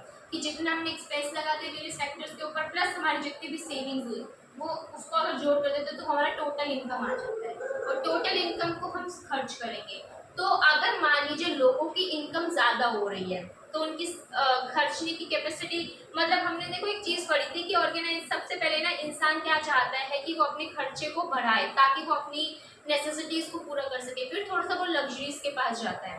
तो स्टार्टिंग में बंदे का जैसे जैसे इनकम बढ़ती है ना, उसका स्टार्टिंग में वैसे वैसे वैसे वैसे उसका खर्चा बढ़ता है।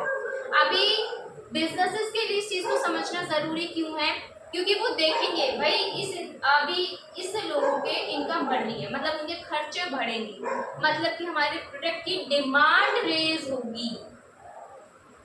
जैसे सप्लाई डिमांड का फैक्टर तो बहुत ज़्यादा अफेक्ट करते हैं भाई। अगर मान लीजिए किसी प्रोडक्ट की डिमांड ज़्यादा है, ठीक है, और उसकी सप्लाई कम है, तो आप ज़्यादा प्राइसेस के ऊपर प्रोडक्ट्स को देंगे, आपका प्रॉफिट मार्जिन इंक्रीज हो जाएगा। इसी तरह से सप्लाई डिमांड के फैक्टर्स अफेक्ट करते हैं, और ये सभी फैक्टर्स कहाँ पर समझे जाते हैं? इकोनॉमिक इन्वायरमेंट का एनालिसिस करते वक्त। समझ में है? ये सारे पता है चीज़ें लिंकेज है आपके पीछे से, तो बेस जरूरी होता है क्रिएट करना। उसके बाद हमने क्या कहा, यही बात है, ये हायर इंटरेस्ट रेट है ऑर्गेनाइजेशन की डेट की कैपेसिटी को रेज करेगा। Okay,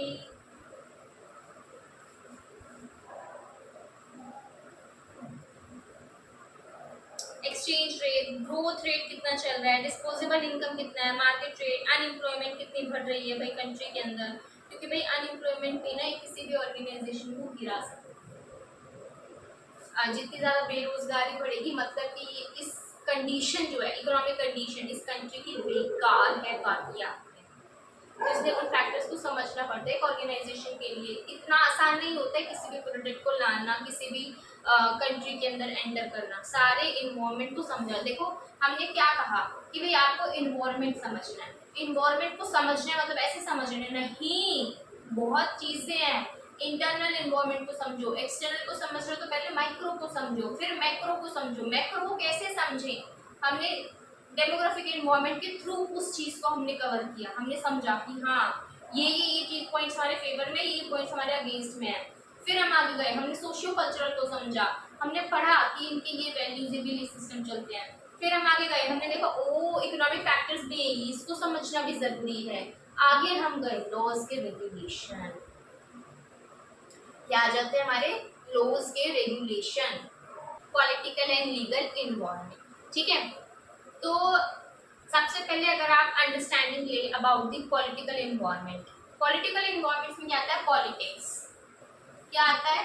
politics. पॉलिटिक्स में कि भाई जो हमारी गवर्नमेंट है वो किस तरह से इंटरफेयर करती है बिजनेस के ऑपरेशंस में, और कितने हद तक इंटरफेयर करती है।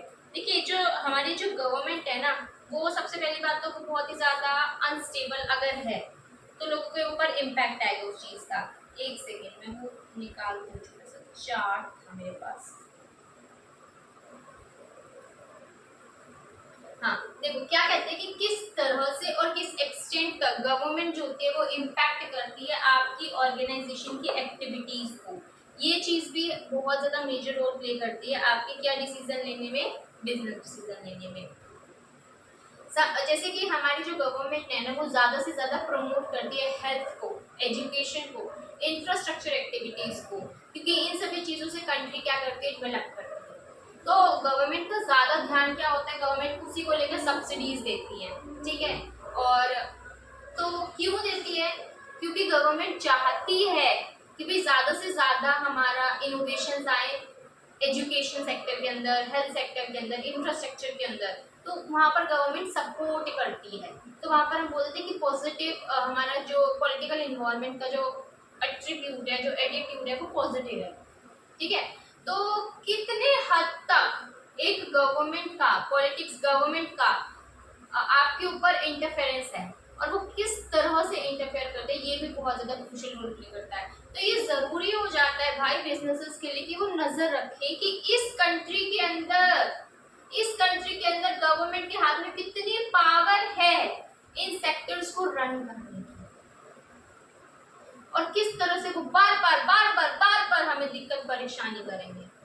मतलब अगर मान लीजिए कोई भी बिजनेस है और वो जाना चाहता है, जैसे कि पिरामल है, तो वो अगर मान लीजिए वो तो इंडिया का ही है, लेकिन अगर मान लीजिए वो आना चाहता है इंडिया में, ठीक है, वो है इंडिया का, मैं बता रही हूँ फॉर एग्जाम्पल सपोज, ठीक है, वो क्या करना चाहते हैं कि वो आना चाहते हैं इंडिया में, तो वो देखेंगे ना कि भाई हाँ इंडिया की गवर्नमेंट जो होती है ना हेल्थ को लेकर बड़ा ही पॉजिटिव है, वो ना सब्सिडीज देती है, तो हमारे लिए फायदा है। लेकिन अगर हम दूसरी जगह पर आ जाए, अगर हम देखते हैं भाई हम तो यहाँ पर ना इलीगल ड्रग्स को करते हैं, फिर तो आपके पढ़ते पड़ेंगे बेटा। कई कई चीजें ना नार्कोटिक्स वगैरह आप देखेंगे किस कोई कोई कंट्रीज के अंदर वो लीगल होती है, तो अगर आप वहां जाकर बनाना चाहें तो आपके लिए मजे ही मजे आए। लेकिन जिन कंट्रीज के अंदर वहाँ बैन है वहाँ क्यों आ रहे हैं आप? तो इधर क्या कहते हैं कि गवर्नमेंट का सबसे ज्यादा तो आप ये चीज देखिए कि गवर्नमेंट की मोरालिटीज कितनी है, पॉलिटिक्स की मोरालिटी कितनी है, कितनी स्टेबिलिटीज है, क्या आइडियोलॉजीज है, क्या मेंटालिटी है पॉलिटिक्स की आपके बिजनेस को लेकर। अभी क्या होता है ना, जो बिजनेसेस होते हैं वो क्या करते हैं, वो बूज दे देते हैं, ठीक है, वो इनडायरेक्टली बूज चलती है गवर्नमेंट को कि भाई जब भी हमारे इलेक्शन होते हैं तो हमें लगता है कि ये फेवरेबल गवर्नमेंट है, ये आने वाली है, तो बिजनेसेस क्या करते हैं उन्हें बूज दे देते हैं ताकि आगे आने वाले जितने भी डिसीजंस आए वो हमारे फेवर में आ जाए, है ना, ये चलता है। जैसे कि अब आप देखिए कि जब हमारे जियो जी ने, अंबानी जी ने क्या किया, हमारे जियो को स्टार्टिंग में फ्री दिया सबको, इंटरनेट फ्री दिया, बिल्कुल कॉल भी फ्री दी मस्त। तो एयरटेल ने क्या क्या इशू रेज किया, उसने केस किया, भैया आप ऐसे कैसे दे सकते हैं, कॉम्पिटिटिव लॉ के अगेंस्ट है, आप नहीं दे सकते हैं। लेकिन उसको किसका सपोर्ट मिल गया, गवर्नमेंट को, जिसके वजह से वो बच गए। तो इसलिए पता है गवर्नमेंट का जो कितना इंडिफेंस है, आपको कितना सपोर्ट मिल रहा है ना, गवर्नमेंट की आइडियोलॉजीज क्या चलती है, उनकी मेंटालिटी कितनी चलती है, स्टेबिलिटी कितनी है। अगर मान लीजिए किसी कंट्री के अंदर गवर्नमेंट में रेकरेंट बेसिस के ऊपर चेंज होती रहती है, तो भाई आपका दिमाग खराब हो जाएगा। जो नई गवर्नमेंट है कि अपने नए लॉ ले आएगी, फिर नई गवर्नमेंट है वो अपने नए लॉ ले आएगी, हर गवर्नमेंट है कि अपने हिसाब से अपने अपने कानून ठोकती रहेगी, आप तो कानून बनाते रहे, आप तो उन कानून को फॉलो करते रह जाएंगे। तो इसलिए जब भी आप आए ना तो वेरियस फैक्टर्स को अंडरस्टैंडिंग ली जाती है कि भाई क्या हमारे यहाँ पर रूलिंग पार्टी कौन है, किस तरह के प्रैक्टिसेस को वो फॉलो करती है, किस बिजनेस को लेकर क्या मेंटालिटी उसकी है, कितना रूल्स खिलाया जाएगा, ठीक है। तो बस यही हो जाता है इसके अंदर। उसके बाद हमने क्या कहा कि गवर्नमेंट रन करती है। देखो एक बात है, टैक्स एंड ड्यूटीज जो होती है, जो लेवाई होती है ना बिजनेसेस के ऊपर, वो भी इम्पैक्ट करती है। अगर मान लीजिए कि आपके यहाँ पर कस्टम ड्यूटी, एक्साइज ड्यूटी वो ज़्यादा है तो लोग आना नहीं चाहेंगे, भाई उनकी कॉस्ट तो आधी वैसे ही बढ़ जाएगी, ठीक है।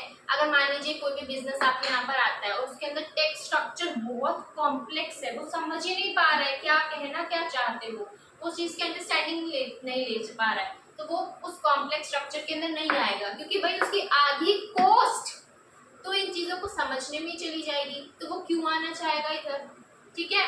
तो हम ये कह देते हैं कि हमारा जितना भी गवर्नमेंट की टैक्सेस ड्यूटीज लगते हैं ना, वो भी हमारे बिजनेसेस को क्या करते हैं, इम्पैक्ट। अभी प्लास्टिक बैन हुआ, अभी जो प्लास्टिक मेकिंग जो फैक्ट्रीज थी, इंडस्ट्रीज थी, उनके ऊपर बहुत बड़ा झटका लगा, तो बैन हो गया, हमारा तो धंधा बैठ गया, ठीक है। तो वो क्या था, एकदम से आकर बैन कर देना, what was that, that was all about the political involvement. अभी पता है जैसे कि हमारे यहाँ पर वो बंद हो गया ना टिकटॉक, है ना, पहले आता था, अब यहाँ पर इंडिया में क्या हो गया, बैन हो गया। तो चाइना वालों के लिए वो क्या होगा, यहाँ का स्कोप वो किसका इंटरफेरेंस था, गवर्नमेंट, तो पॉलिटिकल इन्वॉल्वमेंट का इंटरफेरेंस था कि भाई यहाँ से हटाओ इसको, भाग यहाँ से, ठीक है। ये सभी चीजें होती हैं, तो बिजनेसेस को आके समझना पड़ता है कि भाई यहाँ की गवर्नमेंट चलती किस तरह से है, किस तरह की पॉलिसीज प्रोसीजर्स को वो लगाती है, किस चीज़ों को लेकर बिजनेसेस को लेकर वो खुश रहती है, किन बिजनेसेस के ऊपर उनका नजर रहती है, किन बिजनेसेस के ऊपर वो कंटिन्यूस बेसिस के ऊपर सर्वे करती रहती है, ठीक है। तो ये सब चीज़ें हो जाती हैं। और टैक्सेस तो बड़ा ही इम्पैक्ट करते हैं भाई, अगर आपके टैक्स रेट्स बढ़ रहे हैं, हमारी निर्मला सीतारमण जी आ जाती है और वो टैक्स को बढ़ा देती है, वैसे तो ये लीगल में आ जाएगा, ठीक है, बस ठीक है, ठीक है। तो देखो क्या आता है, पॉलिटिकल और लीगल दोनों हैंड इन हैंड चलते हैं। अभी हमारे क्या आते हैं, टैक्सेस हैं वो बढ़ गए हैं। अब अगर टैक्सेस अगर बढ़ गए हैं तो फिर ऑर्गेनाइजेशन को जो भी हमारे इधर आ रही है तो उन्हें देखना पड़ेगा ना कि भाई उनकी प्रॉफिटेबिलिटी के ऊपर कितना इम्पैक्ट पड़ेगा, उनका नोपैट कितना जाएगा, उनका पैट कितना जाएगा, they have to consider that as well. तो इसलिए में जाता है टैक्स के लॉज एंड रेगुलेशन चेंजेस हो रहे हैं, हमें देखना पड़ता है कि भाई कितना हमें बेनिफिट मिलेगा, टैक्स बेनिफिट कितना मिलेगा। जैसे एग्रीकल्चर के अंदर कितना बेनिफिट मिल जाएगा, डेप्रिसिएशन के अंदर टैक्स बेनिफिट हमें कितना मिल जाएगा, तो उनको वो सब चीजें अंडरस्टैंडिंग लेनी पड़ती है। अगर आप अपने अकाउंटिंग स्टैंडर्ड्स को रीड करेंगे तो उसके अंदर इनकम टैक्स के हिसाब से और अकाउंटिंग स्टैंडर्ड के हिसाब से डेप्रिसिएशन का ट्रीटमेंट अलग अलग चलता है। तो इसलिए हम कहते हैं भाई ये कॉम्प्लेक्स है।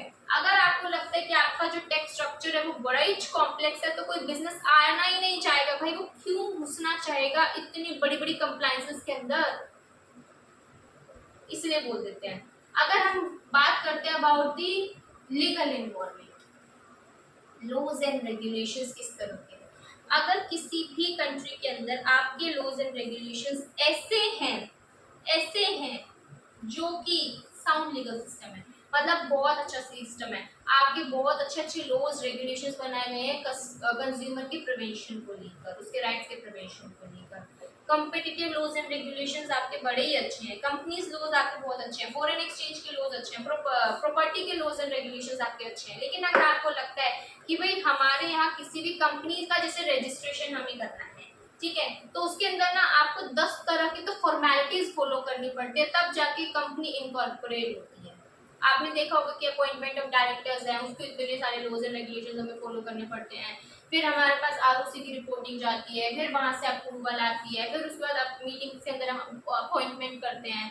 तो ये सभी प्रोसीजर्स भी हमारे लॉ के पार्ट हैं। तो आपका किस तरह का आपका लॉ है, किस तरह से वो लोगों को प्रिवेंट कर रहा है, हमारे अलग अलग तरह के लॉज बनाए हैं, पाम लॉ हो गया, और ऑर्गेनाइजेशंस के अंदर जरूरी होता है बोनस वेजेस एक्ट को फॉलो करना है, आपको पोश एक्ट को फॉलो करना है, उसके बाद आपको मटर्निटी बेनिफिट्स को फॉलो करना है। तो उस कंट्री के लॉज को पढ़ना तो बड़ा जरूरी है, अदरवाइज अल्टीमेटम आपके ऊपर क्या आ जाएगा भाई, आपके ऊपर भयंकर पेनल्टी रेज हो जाएगी। तो अगर आपको लगता है ना कि आपका लीगल सिस्टम भाई अच्छे से साउंड लीगल सिस्टम है, क्रिस्टल क्लैरिटीज है, तो उस सिचुएशन में हमारी कंट्रीज आ जाती हैं, कंट्रीज बोलिए ऑर्गेनाइजेशंस आ जाती हैं। साथ में हमें अगर उस कंट्री के अंदर ऑपरेट करना है ना तो उस कंट्री के लोग को समझना तो जरूरी है। अभी उन्होंने क्या करा कि हमारे क्या कहते हैं कंपनी लॉ के अंदर, प्रॉपर्टी लॉज के अंदर अगर मान लीजिए कोई भी चेंजेस किए या बेनामी प्रॉपर्टी एक्ट के अंदर उन्होंने कुछ भी चेंजेस किए हैं और अगर आपने उन चेंजेस को कंप्लाई नहीं किया तो आपके ऊपर पेनल्टी रेज हो जाएगी। तो इसलिए कहते हैं भाई आपको लीगल इन्वायरमेंट भी देखना पड़ता है, क्या क्या लॉज एंड रेगुलेशंस के अंदर चेंजेस आ रहे हैं और उनको आप अपडेट करते रहे, क्या क्या टैक्स के रेट्स के अंदर चेंजेस आ रहे हैं उनको आप अपडेट करते रहे, कौन कौन सी आपकी टीडीएस फाइलिंग, क्योंकि भाई देखो टाइम पे टीडीएस फाइलिंग होना, टीसीएस रिटर्न जाना, जीएसटी के रिटर्न जाना, ये क्या होता है जरूरी। अगर आप लॉज को ध्यान नहीं रखेंगे तो कैसे होगा। इसलिए जितनी भी गवर्नमेंट की पॉलिसीज प्रोसीजर्स हैं, पॉलिटिकल इन्वॉल्वमेंट, लॉ के लॉज एंड रेगुलेशन जितने भी आ जाते हैं वो लीगल इन्वॉल्वमेंट, इन दोनों को भी पढ़ना क्या होता है एक ऑर्गेनाइजेशन के लिए जरूरी हो जाता है। ठीक है, अब इसके बाद हम नेक्स्ट आ जाते हैं which talks about the technological involvement. समझेंगे, 1 मिनट का पोज दो, कंज्यूम करो। ठीक है जी, हो गया, अंडरस्टैंडिंग आई। नेक्स्ट हमारा ये इन्वायरमेंटल। इन्वायरमेंटल के अंदर क्या कहते हैं, देखो आपके इन्वायरमेंट के अंदर क्या चल रहा है, जैसे कि हमारा कोरोना का आना was a part of environmental. अगर आप क्या कहते हैं ना, जैसे कि इन्वायरमेंट के अंदर आ जाता है बेसिकली टूरिज्म, फार्मिंग हो गया, इंश्योरेंस हो गया, कि जितने भी हमारे वेस्ट डिस्पोजल्स को लेकर जो भी हम काम करते हैं वो इन्वायरमेंट की प्रोटेक्शन को, तो भाई वातावरण से रिलेटेड जितना भी काम आ जाता है ना उस चीज को समझना is also a part of environment. Environmental environment वाह क्या कहता है, जैसे कि फॉर एग्जांपल कोरोना आया, अगर आपने इन्वायरमेंट के ऊपर नजर रखी उसको समझते रहे तो आपने कोरोना को देखा भाई हाँ ये इन्वायरमेंटल का फैक्टर है, पहली बात। तो दूसरी बात इसके अंदर देखो, अगर जब कोरोना आया तो इसके वजह से बहुत सारे, वैसे तो वो अच्छा नहीं था भाई, बहुतों ने अपनों को खोया, बट एक चीज उसके अंदर बिजनेसेस के लिए, अगर हम बिजनेस के हिसाब से सोचें, दिमाग लगाएं, तो हमारे लिए कुछ अपॉर्चुनिटीज आई। किसके लिए, ऑक्सीजन सिलेंडर्स बनाने वालों के लिए, मास्क बनाने वालों के लिए, सैनिटाइजर्स बनाने वालों के लिए, हॉस्पिटल्स की डिमांड बढ़ गई, तो इन सभी चीज़ों की क्या थी, अपॉर्चुनिटीज जनरेट हुई। हमारे फ्रूट्स, हमारी वेजीज, क्योंकि लोग उस टाइम पे लोग क्या होने लगे भाई आयुर्वेदिक की तरफ, कि भाई हमें हेल्थ कॉन्शियस होना है, तो ये अभी थ्रेड्स किसके लिए आ गए, फास्ट फूड, ये जंक, इन सभी के लिए थ्रेड्स। लेकिन जितनी भी हेल्दी चीज होगी, फ्रूट्स हो गए, वेजेस हो गई, या फिर हमारी जितनी भी प्रोडक्टिव चीज हो गई, उन बिजनेसेस के लिए हमारे लिए क्या आ गया, एक अपॉर्चुनिटी जनरेट हो गई। ठीक है, तो अगर मान लीजिए जो भी वेस्ट डिस्पोजल की एक्टिविटीज चलती हैं वो सभी क्या है, इन्वायरमेंट का पार्ट है। जितने भी हमारे इन्वायरमेंटल कुछ हजार्ड्स अगर हो रहे हैं उसको समझना। अभी कोरोना के टाइम पर सबसे ज्यादा मेजर इम्पैक्ट क्या आया, टूरिज्म बिल्कुल बंद, लॉकडाउन था, कुछ भी था ही नहीं, बंदा घर से बाहर नहीं निकल रहा था, घूमने कहाँ जाएगा, तो टूरिज्म के ऊपर इम्पैक्ट आया। इंश्योरेंस वालों का धंधा बढ़ गया। ठीक है, अब देखो इन्वायरमेंटल का फैक्टर, अगर हमने पढ़ा किसको, एग्री, हमने कोरोना आया, हमने देखा किन किन के लिए बेनिफिट्स हुआ, फार्मिंग के लिए हो गया, अपॉर्चुनिटी किस तरह से आई, टूरिज्म वालों के लिए भाई इनका तो बिजनेस थक गया। उसके बाद अगर हम बात करें इंश्योरेंस वालों के लिए, उनके लिए बिजनेस बढ़ गया। तो इसीलिए कहते हैं भैया इन्वायरमेंट के ऊपर नजर रखिए, क्या क्या उनकी वेस्ट डिस्पोजल की एक्टिविटीज चल रही है, किस तरह के हजार्ड्स हैं जो कि इन्वायरमेंट के अंदर आ रहे हैं, तूफान आ गया, अर्थक्वेक आ गया, सुनामी आ गया, ये सब चीजें क्या है, इन्वायरमेंट का पार्ट है। तो जो भी हमारे वातावरण के अंदर चेंजेस आते हैं ना, उसको कंटिन्यूस बेसिस पे एनालाइज करना is very very important, crucial है।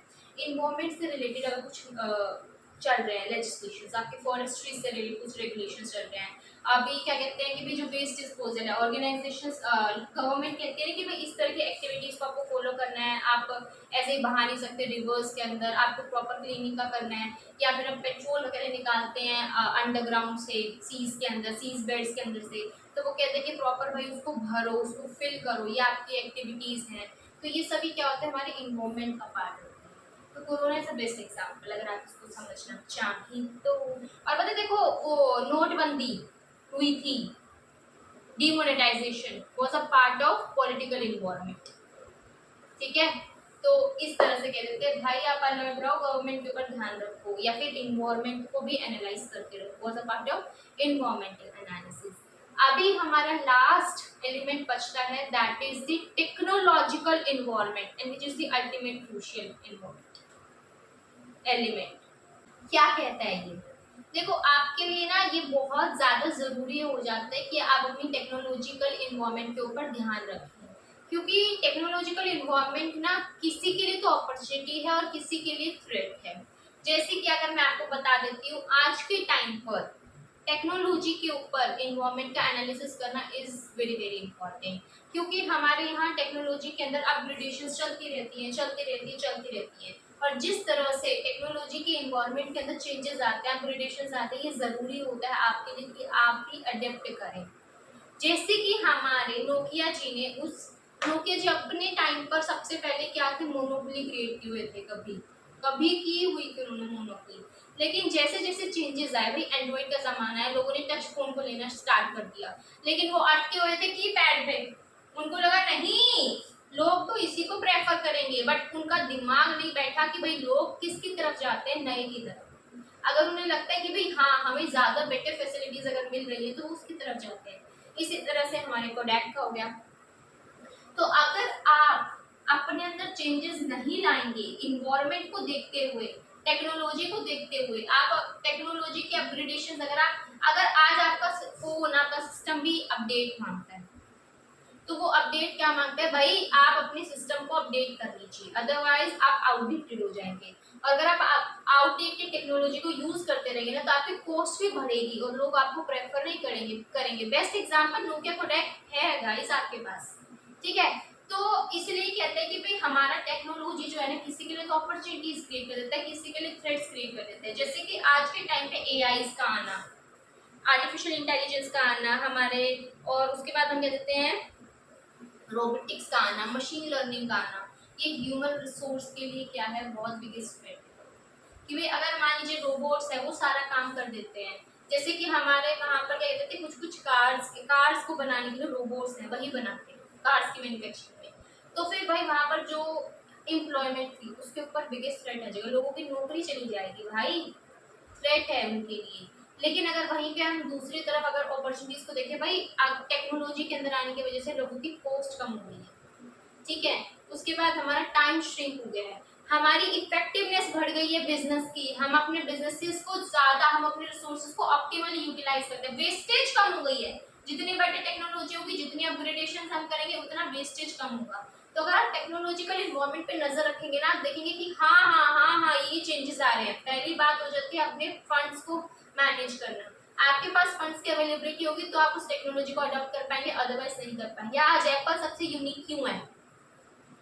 पहली बात तो ये एक स्टेटस बन गया लोगों के लिए, ब्रांड बन गई है कि भाई हाँ, अगर हमें स्टेटस सिंबल, अगर हमें दिखाना है ना we are something in the society, तो एक स्टेटस सिंबल है तो कि हमें आईफोन लेना है।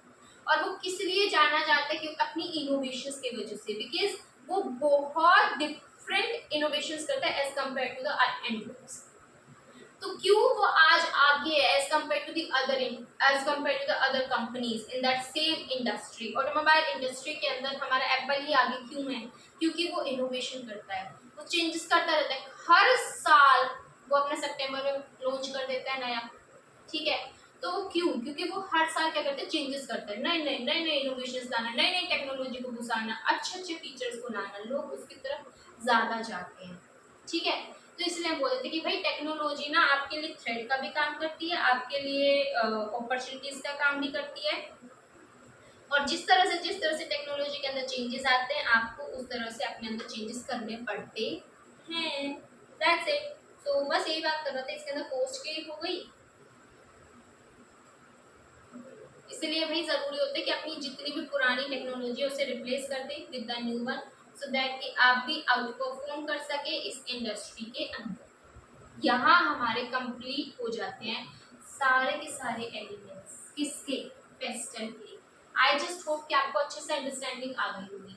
अगर हम आ जाते हैं अपने नोट्स के ऊपर, देखें डेमोग्राफिक हमने लिख लिया, इकोनॉमिक हमने लिख लिया, इन्वायरमेंटल लिखना है, लीगल और पॉलिटिकल लीगल लिखना है, और इकोनॉमिक नहीं लिखा ना हमने, हाँ इकोनॉमिक लिखना है, इन्वायरमेंटल लिखना है, पॉलिटिकल लिखना है, लीगल लिखना है, और सब में टेक्नोलॉजिकल लिखना है। ये मैं आपको सारे लिखवा दूंगी नेक्स्ट क्लास की स्टार्टिंग में, मतलब आपके पास बोर्ड पे आ जाएंगे सारे, आपको फटाफट से बुक के साथ मैच करवा के एक एक पॉइंट आप लिख लें। अंडरस्टैंडिंग का यहाँ पर हो जाता है हमारे सारे फैक्टर्स कंप्लीट। तो आज हमने क्या पढ़ा है? आज हमने हमारा नया चैप्टर स्टार्ट किया और उसके अंदर हमने इन्वायरमेंट का मतलब समझा है कि दो तरह के होते हैं, इंटरनल, एक्सटर्नल। एक्सटर्नल में micro and macro, and macro के वेरियस फैक्टर्स एलिमेंट्स हैं, डेमोग्राफिक एंड पेस्टल। सो यहाँ हमारा हो जाता है ये वाला टॉपिक आज वाइंड अप। सो आज इतना ही। आई होप कि आपको अच्छे से समझ आ गया होगा। अगर कोई भी क्वेरी है तो let me know down in the comment section. Till then keep revising and stay happy, focus on your health. ठीक है भाई, लाइक शेयर सब्सक्राइब कर दो। बस यही आज के लिए।